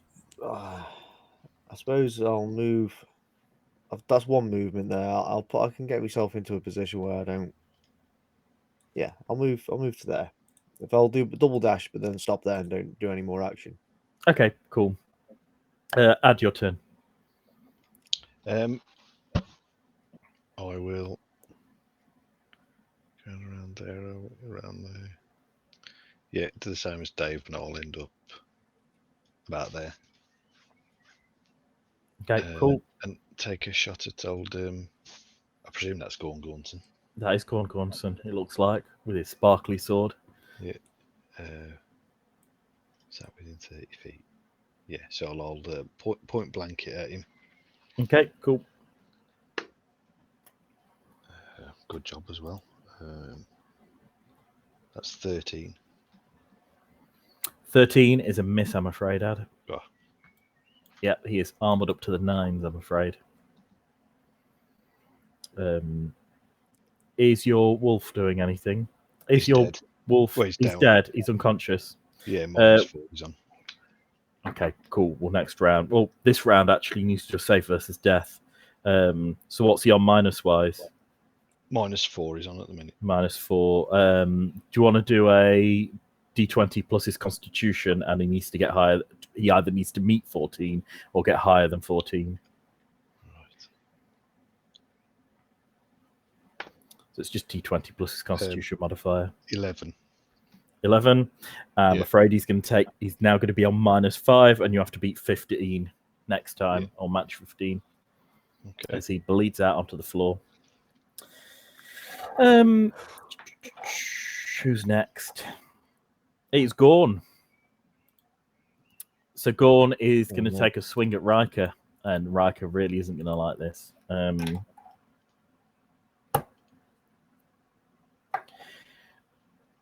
So you see this weapon cut down, and the silence is broken by a loud scream. The weapon is actually screaming at Gorn, and you notice that it glows, and what looks like a hit that would have missed him gets bolder and stronger. The weapon gets longer and bigger, and as it hits him, you see a massive. The light gets brighter, and it strikes him with a spark, and this massive scream's let out, and then the silence envelops the area again.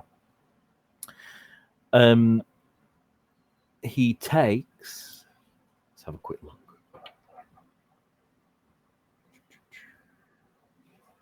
D8 for a longsword. 7 plus 3, 10.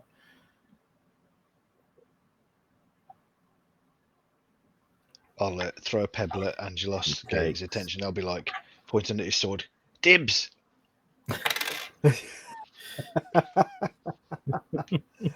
Damn. 12, 13. He takes 13 damage. I just casually look back at Ulf and roll my eyes and go, fine. All right.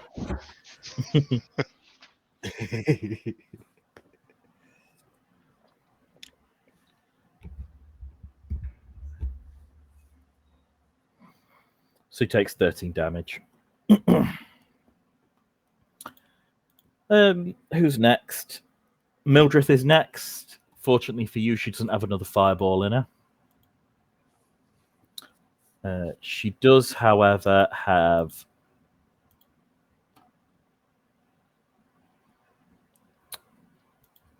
Oh, she's not got no other good spells.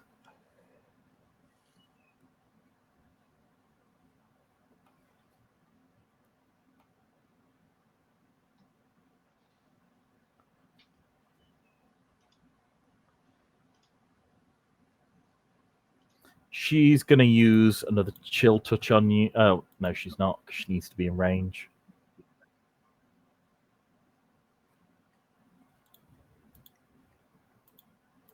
Oh, yeah. No, you're in front of her, Lee. She's going to try a melee touch attack on you and miss. Cool. It is now Riker's go. And he really did not like that, but he's going to strike back with his 2 hits. His first one's going to hit, his second one's going to miss. And for him, he's wielding his halberd, which is D10 plus 3. He's going to do 5 damage to Riker, to Gorn.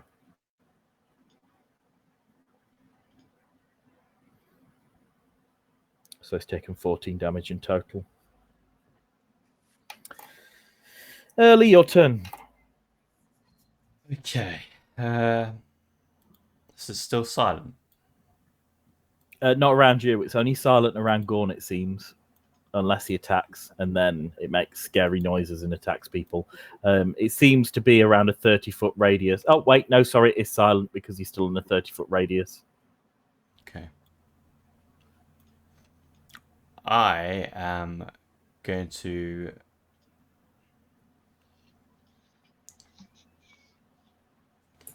One sec.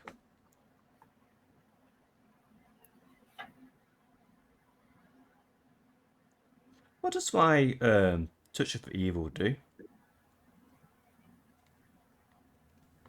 Causes fear in an opponent. It can make them run. Mm-hmm. Yeah.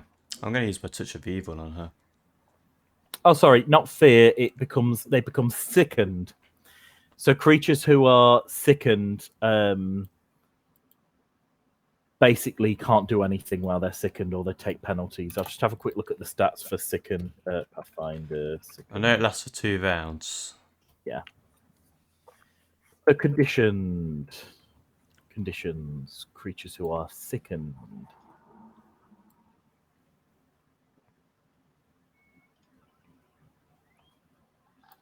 The character takes a -2 penalty on all attack rolls, weapon damage rolls, saving throws, skill checks, and ability checks. So that's what the sickened ability does. They take a large penalty to everything. Yeah. For 2 rounds. Okay. Yeah, cool. Do you want to roll to do your Touch of Evil? Yeah, let's see what this does. Okay. So what did you get for your melee touch attack, Lee? So your melee touch attack is plus 2. D20 plus 2. Yeah, okay, well, it's still low. It's 9. 9. I'm afraid she dodges as you reach out to touch her face. Don't suppose I can stab her with the other hand, can I? Afraid not. Dave, your turn. Move myself as well, by the way. I forgot Oh, to did you? mention. Nice. That's fine. Well, They've got opportunity to fire an arrow. That's Yep. Cool. oh man. Still in the 7 plus 7, so that's 18. 18. 18's a hit with Mildrith. Yay.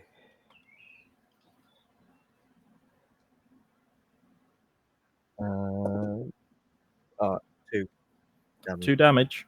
Okay.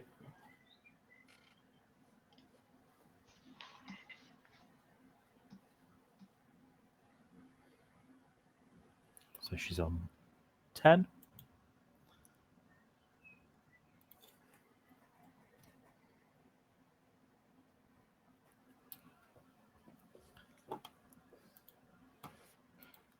So Mildrith is going to say as a free action, what do you guys want?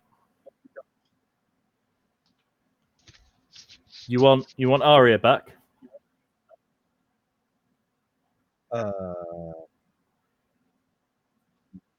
Yeah. She sort of looks at you guys and looks at Gorn, and she says, "If we give you Arya, will you leave us alone?" I don't really want to roll for a bluff.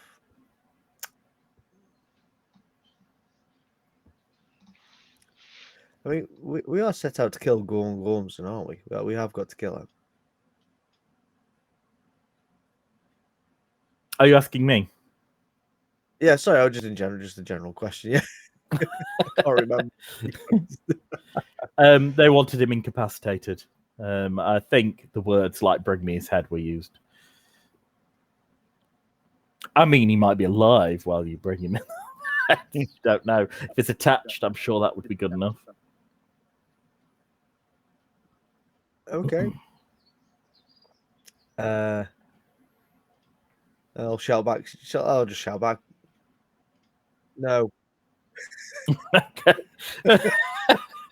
It's honest. She nods and gives you all a cold stare, and she readies her dagger in preparation to sort of fight to the death. Ad, it's your turn. Oh, it's my turn. I said, and it's your turn. I thought, You don't get 2 rows in a go. yeah, I thought that. I was like, oh, I'm done well here. I'll take one step this way and take a shot at old whatever her name was. Mildred? Mildrith. Yep. Mildred. So, Ad, as you step into that square, Oh, shit. no. Forgot. I totally I forgot. thought how it was a did I bit forget? close. beautiful. Your AC, Ad, is 12. you caught in a bear trap. 2d6 plus 3. That's 5 plus 3. 8 damage, please, and you are caught in a bear trap. But that's just his foot, right? He can still use a bow and arrow. He can still use a bow and arrow. He is. It's not. This trap isn't held to a solid object. It's tied to the ground. Well, it's not really tied to anything. It's going to halve your base speed, Ad. That's what it's going to do. Right. Until you get it off your leg. Okay. So, can I still fire this round, or? Oh yeah, of course you can. I mean, you've just got a bear trap on your leg. Yeah, I'll take a shot at her still. I mean, you could choose to never take it off if you want. You'll be at half speed all the time. But if you want to have it as a nice accessory, right? Oh my life, what's going on here? 7 to hit. I'm afraid Mildrith needs more than that. Oh, actually, sorry, I forgot to do my +7 as well. Mind you, I got 14. So I rolled. Yeah. So 14's a hit. Okay, cool. Phew. Just in addresses, Mildrith. I didn't do my +2. Forgot about the 7. Cool. That's 5.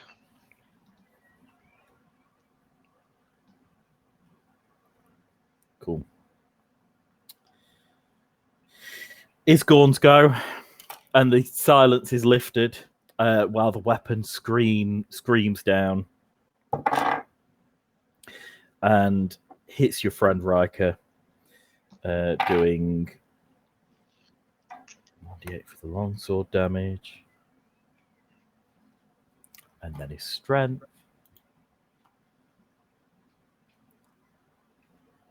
10. And then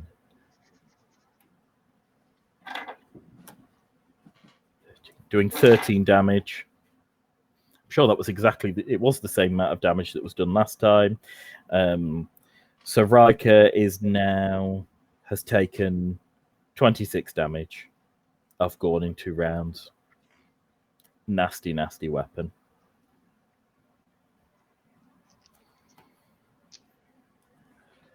It's Mildred's go.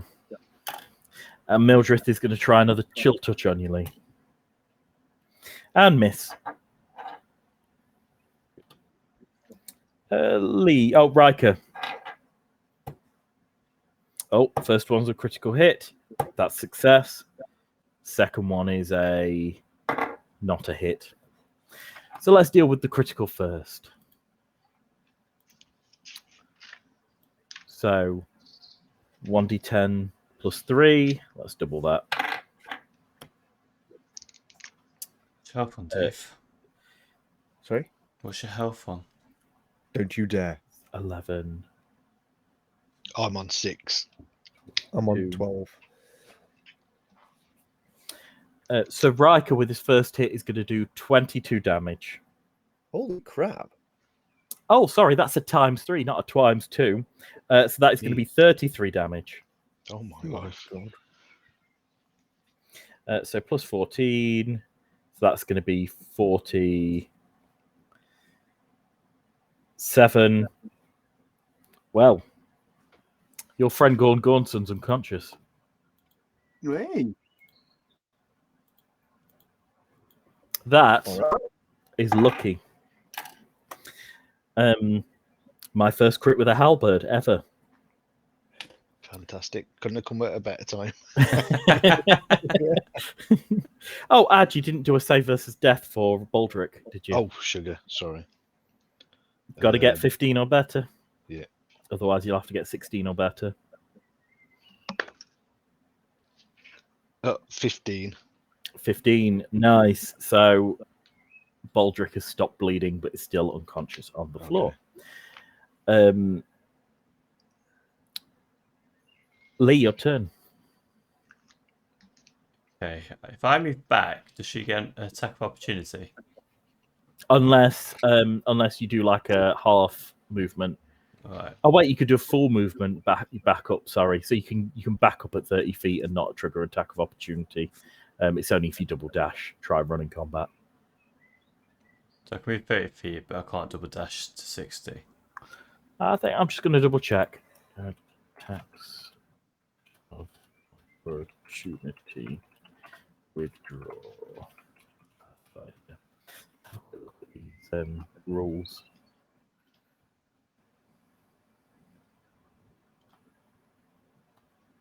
So if you withdraw, Lee, you can't do anything else that round.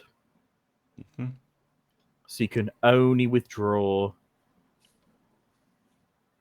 I think, 30 feet.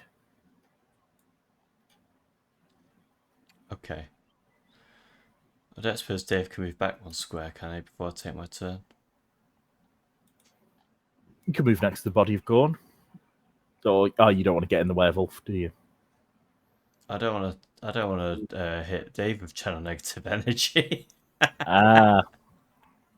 You could do channel negative energy in her face. Is it not a 30-foot radius?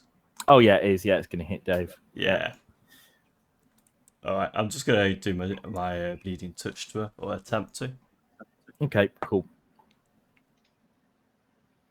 Oh, yeah. Sorry. Yeah. So I rolled a 20, so that's, I don't know what my... Is it +3 for bleeding touch? It's +2 for your +2. melee touch to hit. So But 20. you've hit her. Yeah. You've hit her. It's not a problem. Now I believe bleeding touch is not one of those things where you get a critical. I'm afraid it doesn't work that way. However, it is 1d6, please. Isn't it -1? No, just 1d6 because you're using Oh, bleeding touch. 5. You're mistaking it with your sickle damage. Yeah. So there we go. So yeah, she takes 5 damage. Still standing. She looks very weak. And she looks around and she's going to do a will save. Yeah, she's going to run on her next go. She's going to say, leave me alone. I surrender. I'm done. I'm getting out of here. Dave, your turn. I'm going to move there, and I'm Do going it. to shoot her.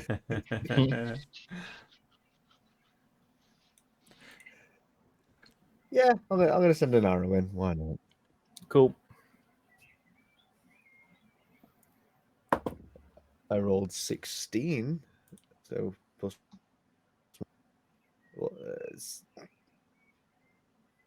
maths help 23. 23. 23 is a hit. If you roll for damage, please. It's 1d6 for you. It is a 1. 1. Yeah. That's 21. She faints. She falls to the ground with your arrow in her. Ooh. She's on 1 health. Nice. So Mildred and Gorn are both unconscious and bleeding on the floor. Riker's got his glaive over Gorn, and the silence is still around Gorn in a 30-foot radius, and he's like screaming, but you can't hear anything coming out of his mouth. Cool. I'll go rock up and pick that sword up Yep. and see if the you can see how silence close goes. I was, but I was like, Is there oh, like my a sheath for it? Yeah, there is a sheath. So the sword, as you pick it up, you feel like a flash of anger, like you really want to hit someone with this sword, but just for a moment. Like you just feel really, really strongly angry. And then that feeling goes immediately. There is a sheath, yeah. It's at the side of Gorn, and it is... can I get a perception, please, Ad? Yeah. Oh, 32. So this is a longsword, and it looks evil. It's the most evil-looking weapon you've ever seen. So the hilt is made of... it's wet for some reason, this hilt is, and it looks like it's made of bound, wet flesh. The pommel is a large, hard rock, maybe obsidian, something like that. You're not entirely sure, but it looks definitely like a rock. Again, like the hilt and the handle is all made of this weird wrapped flesh-like substance that's a bit moist. The blade is long and jagged, and it just looks angry. There's people's faces carved in the blade of the sword, and they're screaming and twisted in agony and hate. The sheath doesn't look much better. The sheath is again made of this weird wet material. And as you put your hand on it, it's sort of, you take it away, and it's almost like your hand's covered in blood before it starts to dry, and it's like brown on your hands. So it's like a little bit, it's like an open wound. That's what the sword feels like. And the sheath. Nice. So you've got the sword in one hand, the sheath in another. What do you do? I'll resheath the sword here. Sound comes back, and you hear the final click as the sword goes in. Last. Just to try it, I'll just pull it out an inch again. Yep. You see silence, and and you begin to see an inscription appear on the blade as you pull it. And you... Let's have a quick look at what languages you speak.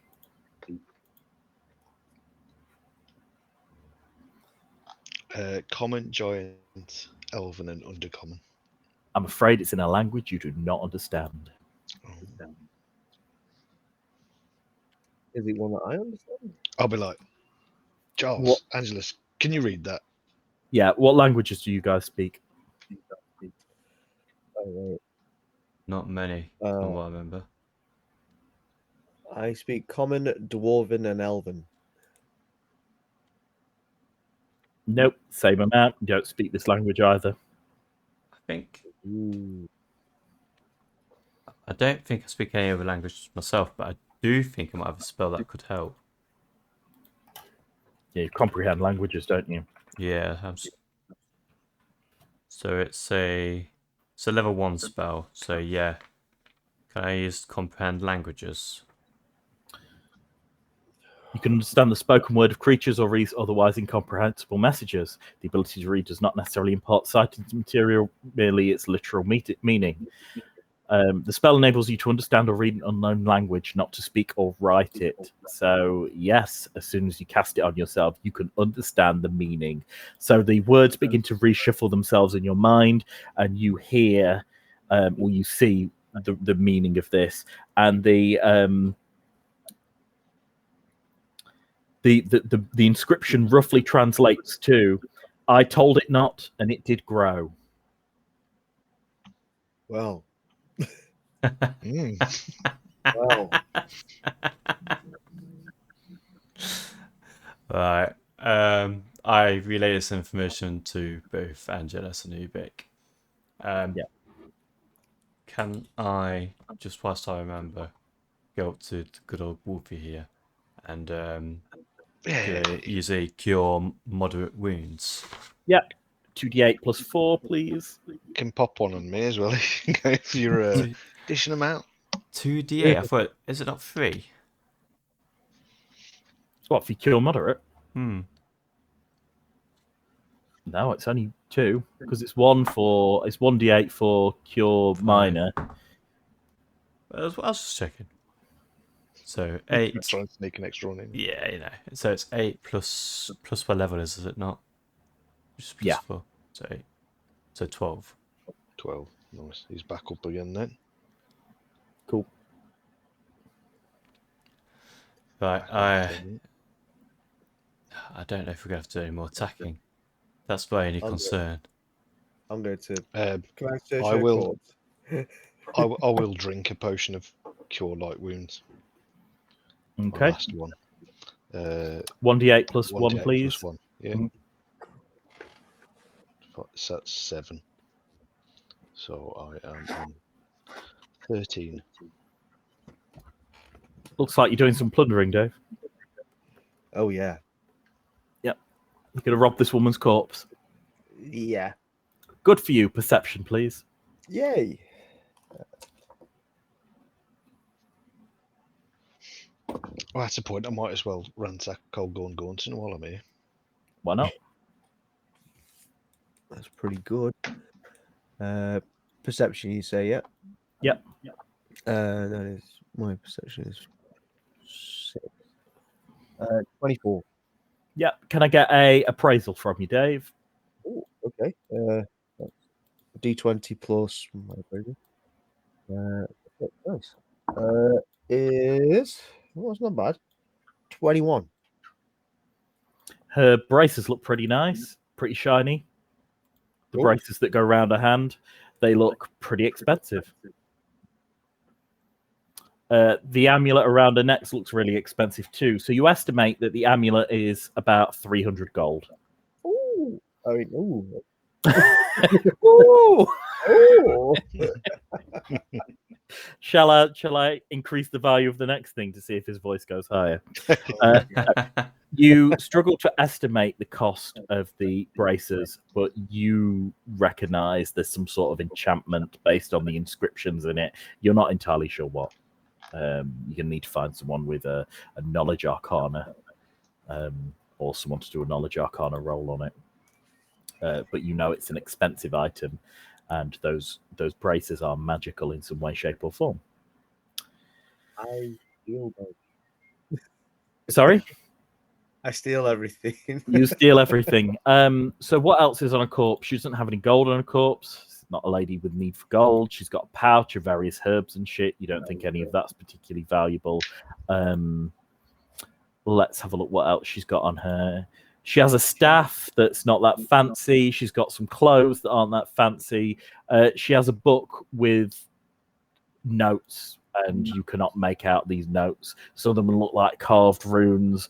Others look like bookmarks in there. There's a few scribbled notes in languages that you don't understand. There's a dirty limerick in there. There's just lots and lots of... It's almost like a half diary, half note-taking, half scribbles of pentagrams, demons' faces,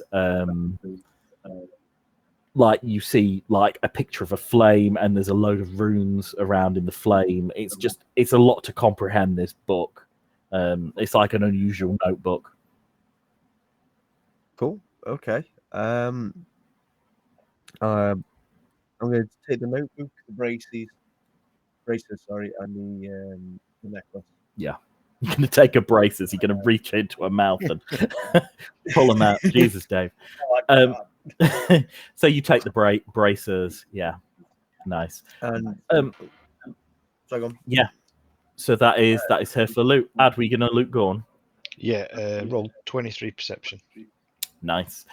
Let's have a look what else he has on his corpse. So the sword was incredibly valuable. He's got a very nice set of armor. He's got half plate to armor. He's got a couple of javelins on him. He has 325 gold on him. Oh, but yeah, we're taking that. He has a potion on him. Anyone else notice that Dave's sitting in the dark? Yeah. He was born in the dark.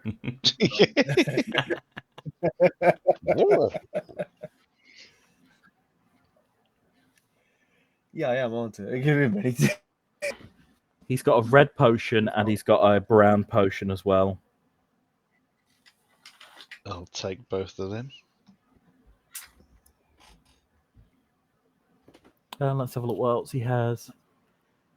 He also has two shiny... they look like large vials, like beakers, like scientific beakers. And inside is like a green substance.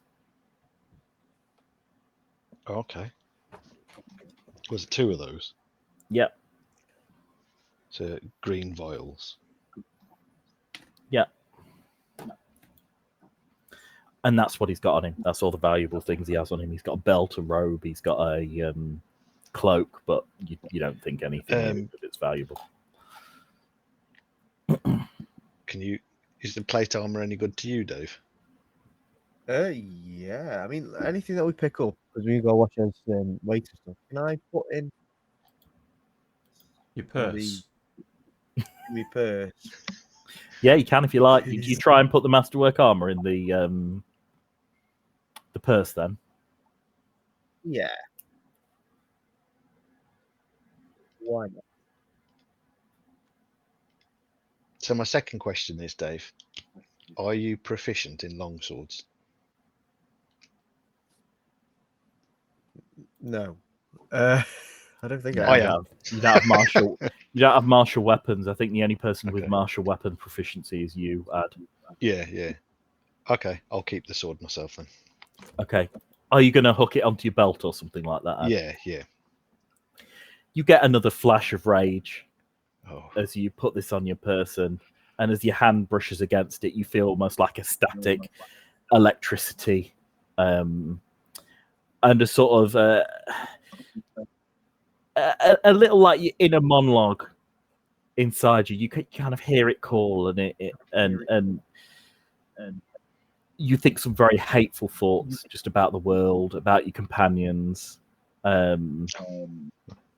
just a brief flash of all these useless bastards. I kill them all. I want to mutilate people. You know, just friendly thoughts like that you have. Okay. Nice. Just cross your mind, and then you kind of think, oh, don't know why I thought that. Maybe I'm just a bit annoyed today. Okay.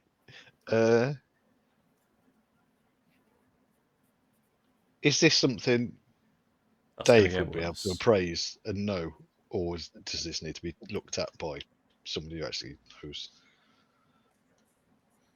Dave could try and appraise, but I think if there's a magical component, you'll need a magical. You'll need something like a knowledge arcana. Okay. You've got that, haven't you, Giles? I don't think so. Have you not? You just have knowledge, religion. I don't think any of you have a knowledge arcana, No. do you? No. No. Oh, okay. But that doesn't mean somebody back at the village won't. That's very true. Goes to the house of Kinesis again? Yeah. Kinesis? Yeah. Ask go the there. priest there. Ask your local wizard. Ask a stranger at a pub. All that good stuff. I've just put on my notes. Longsword evil, get checked. I think that's a good summary of this weapon. Are we going to leave it there Well. for tonight? Yeah, we can do. Are we doing what? I mean, there's a woman banging on I the was just window about to say, inside we're this going shack. to check this cabin that we Oh, haven't we're looked in not yet. got her yet. Oh, sorry. Let's at least get her. Mm. Like the way we search the corpses first before we go and rescue the woman inside. That's brilliant. So you go to the door. Is anyone going to try the door? In fact, I even made sure the wolf was okay before going to check on her. Oh, you did. You healed the wolf. You did. Yeah, you healed did. gold boulders. Alright. Just bang the door down. What, without even trying to open it? I mean, you're the hero.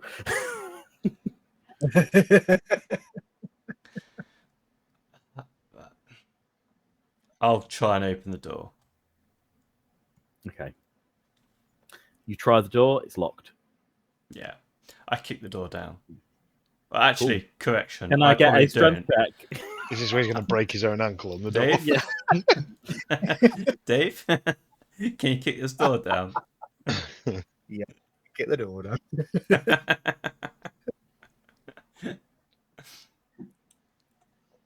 Okay, I'll. So that's the D20 plus some strength. Yep. Okay, I rolled 18. My strength is 12, so 30. 30. Nice. Did you use Yeah, your strength? No, you 30, should have yeah. used your strength modifier, Dave. Not Oh, your full strength modifier, 12. my Yeah, bad. you never use your base score on anything. Use the base mod. So that's +1, not +12. Cool, so that's 19. 19. You bash this fragile door in.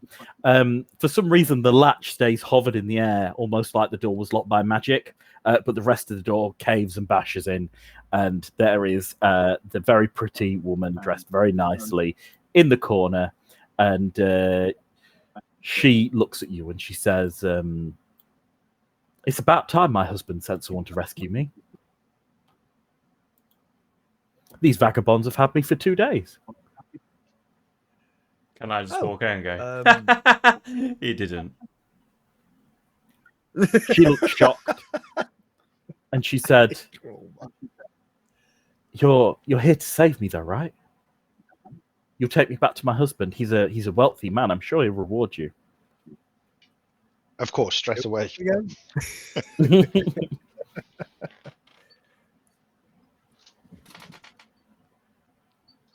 What were you going to say, Dave? Where's he gone? He's hiding under the Where's table. Nothing really. We need to back up. What's his face? Don't we? Gornson. Oh, you need his head. Oh, Do you say that? Wait, no. Sorry, thinking out. Yeah. I put my head around. And go. Hi, lady. You're gonna have to come with us. We'll take you back. And then I'll just wander back out the door. And then I start. Well, we've already taken the armor off. Gornson, haven't we? Yep, naked man in the snow. You might as well put his mutilated head in your bag of arms and limbs anyway. Can you not just like this We have purse doesn't feel heavy anyway? Can you not just shove the whole man in it? Yeah, pretty much. Yeah, just We do haven't. that. Just But he drag it isn't, along his body, see if it goes in. He isn't dead though yet. He's just unconscious, isn't he? Do you want to check? Oh Do you want to just slit his throat? no.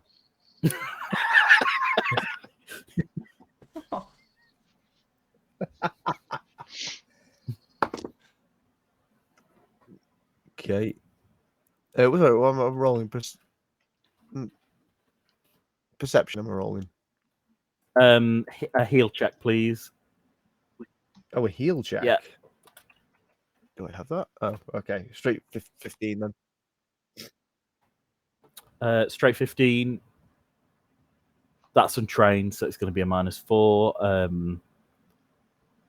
I'm going to say. Are you sure you don't have heal, Dave? No, I've got a heal. I've got a heal. I've got it as a skill, but it's 0. Ah, okay, fair enough. So it's not untrained; it's just 0. Yeah, cool. That makes sense. So 15, and that's why you get heal as a class skill. Yeah, he's alive, barely breathing, but he's alive. You feel a weak pulse. He feels very cold. I mean, he's naked in the snow, so you know. Please, let me do it. Let me do it. Just hold on, down. It's not even innocent. No. I can't remember what they say. I can't remember exactly what it was that they were saying that they could either have him back alive or dead. I'm pretty sure they were happy to bring his head, but I'm just. If we put him in your bag, can he survive in there? Will he suffocate or? You have no idea. Yeah. So. Also, does the weight just disappear, or? You've not tested it yet. Good time to try, Dave. Have you picked it up since having it? Since putting the heavy armor in? I'm assuming that's on the. So I'm guessing it's on the ground at the moment, just after we've shuffled all this stuff in. So yeah, I'll go pick it up. You pick it up, weighs exactly the same. It's a purse. Nice. Okay, let's jam a naked man into my purse. Could you say that clearer for the microphone so Lee can clip that later?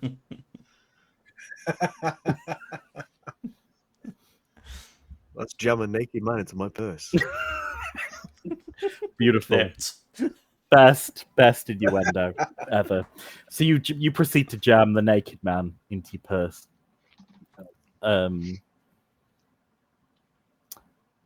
He fits.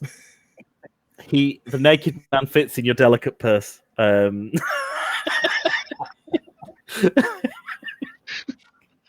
And you seal the purple purse, and you would never know that there's an unconscious man in it. So yeah, you've got him in the purse. No issues. Excellent. Nice. Best thing ever. Is there anything else we can loot? Anything else we can find? Else are in here? Nothing that you can see inside this cabin. There's just Arya and her possessions, and she's got a small bag with her. And she's like, "Take me back to my husband." I Okay. suppose we better get this lady back then, haven't we? Yeah. Pick up at this reward. Yes. Definitely. I mean, Ad, you're going to move slower than the rest because you've got a Oh shoot! I've still got a bear bear trap bear on trap my stuck on your leg.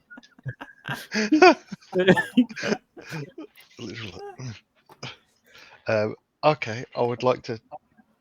Actually, Angelus, you're good with traps. Get this off my Yeah. leg. Can I get a disabled device, please, off you, Angelus, if you're willing to help your friend out? If not, you're going to have to beat a 26 strength check to try and prise open this bear trap. Yeah, I'm not doing that. Wow. Okay. Yeah. I'll so. Yeah, bear traps are a nightmare. That's why I put 3 of them on the map. I can't believe I forgot. I'm going to go for trapper profession. Is that? It's just a disabled device, please. Oh, disabled device. Oh. Yeah. Okay. Oh, I rolled 11, so that is 23. 23. Yep. Nice. 23 is a pass. So you jam your tools in it and it falls apart. Sweet. Excellent. Nice. So you are free. Right, shall we leave it there and then we can head back next I was just about to Sunday? say, Angelos, do you want to stick any of these bear traps in your bag? Ooh, or your Ooh. purse. In his purse? In your purple mean- purse? Would it be something like if I'm walking around with this purse and this naked man is rolling around inside this purse, and if we throw a bunch of bear traps in there as well, is he just going to come out just covered in bear traps, just like mangled? Strangely, there's plenty of room in the purse. Yeah, we'll Go put on. some bear traps in. Let's do it. Yeah, chuck us the bear trap, dude, and we'll show you then. Okay, so It's you going to be like when we get to a hotel room, we're just going to end up emptying everything we find into this bag. you pick up all the bars of soap, the light bulbs from That's it. the pine Mode is cones. like, You want why the is pine my cones. pub so empty? Yeah. His decorative plate, the pine cones on it, yeah, everything. Yeah, you can put a bear trap in it. It's fine. Excellent. So if you want to write down that you've got a bear trap as well as this half plate armor and this guy. Can I get perception off you, Dave, while you open and close this? Sure. I rolled 19. Very stale in the bag. You open the bag and the air's quite stale. You don't think that if you were stuck in that, you think you'd probably suffocate after a period of time. Oh. Well done, Angelos. Well done. I like your style. When you open it, does it let a bit of air in every so often, or is it just like a void in there? I mean, you could tell that when you open it, the air comes out stale. So, it resets the clock, so to speak. You'll have to keep Okay, remembering I to mean- just give it a quick open and close, Dave, on the way back. Well, just leave Oh, it closed. yeah. Job done. You don't need to keep him alive. I say it doesn't need to be alive, does he? That's true.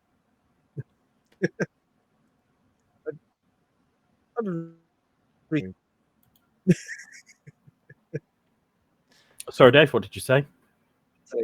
I'll reseal the bag and we'll just get going. Okay, cool. You begin your walk, escorting Aria back to where are you taking? You taking her to Scraybad? You taking her to Loxon Hall? Where are you taking her? Loxon Hall, I suppose that's where Gary is, isn't it? Yeah, cool, nice. You begin to take her to Loxon Hall then. Excellent. Wonderful. Well, thank you very much. We'll catch you next week, hopefully, if Ad's internet's okay. Yes. But cheers, guys. I'm going to shoot off pretty sharpish, but it was a pleasure playing you, and I'll see you next week. No worries. Yeah, Catch you nice next one. week. See you See you in a later. bit, dude. It's been a pleasure.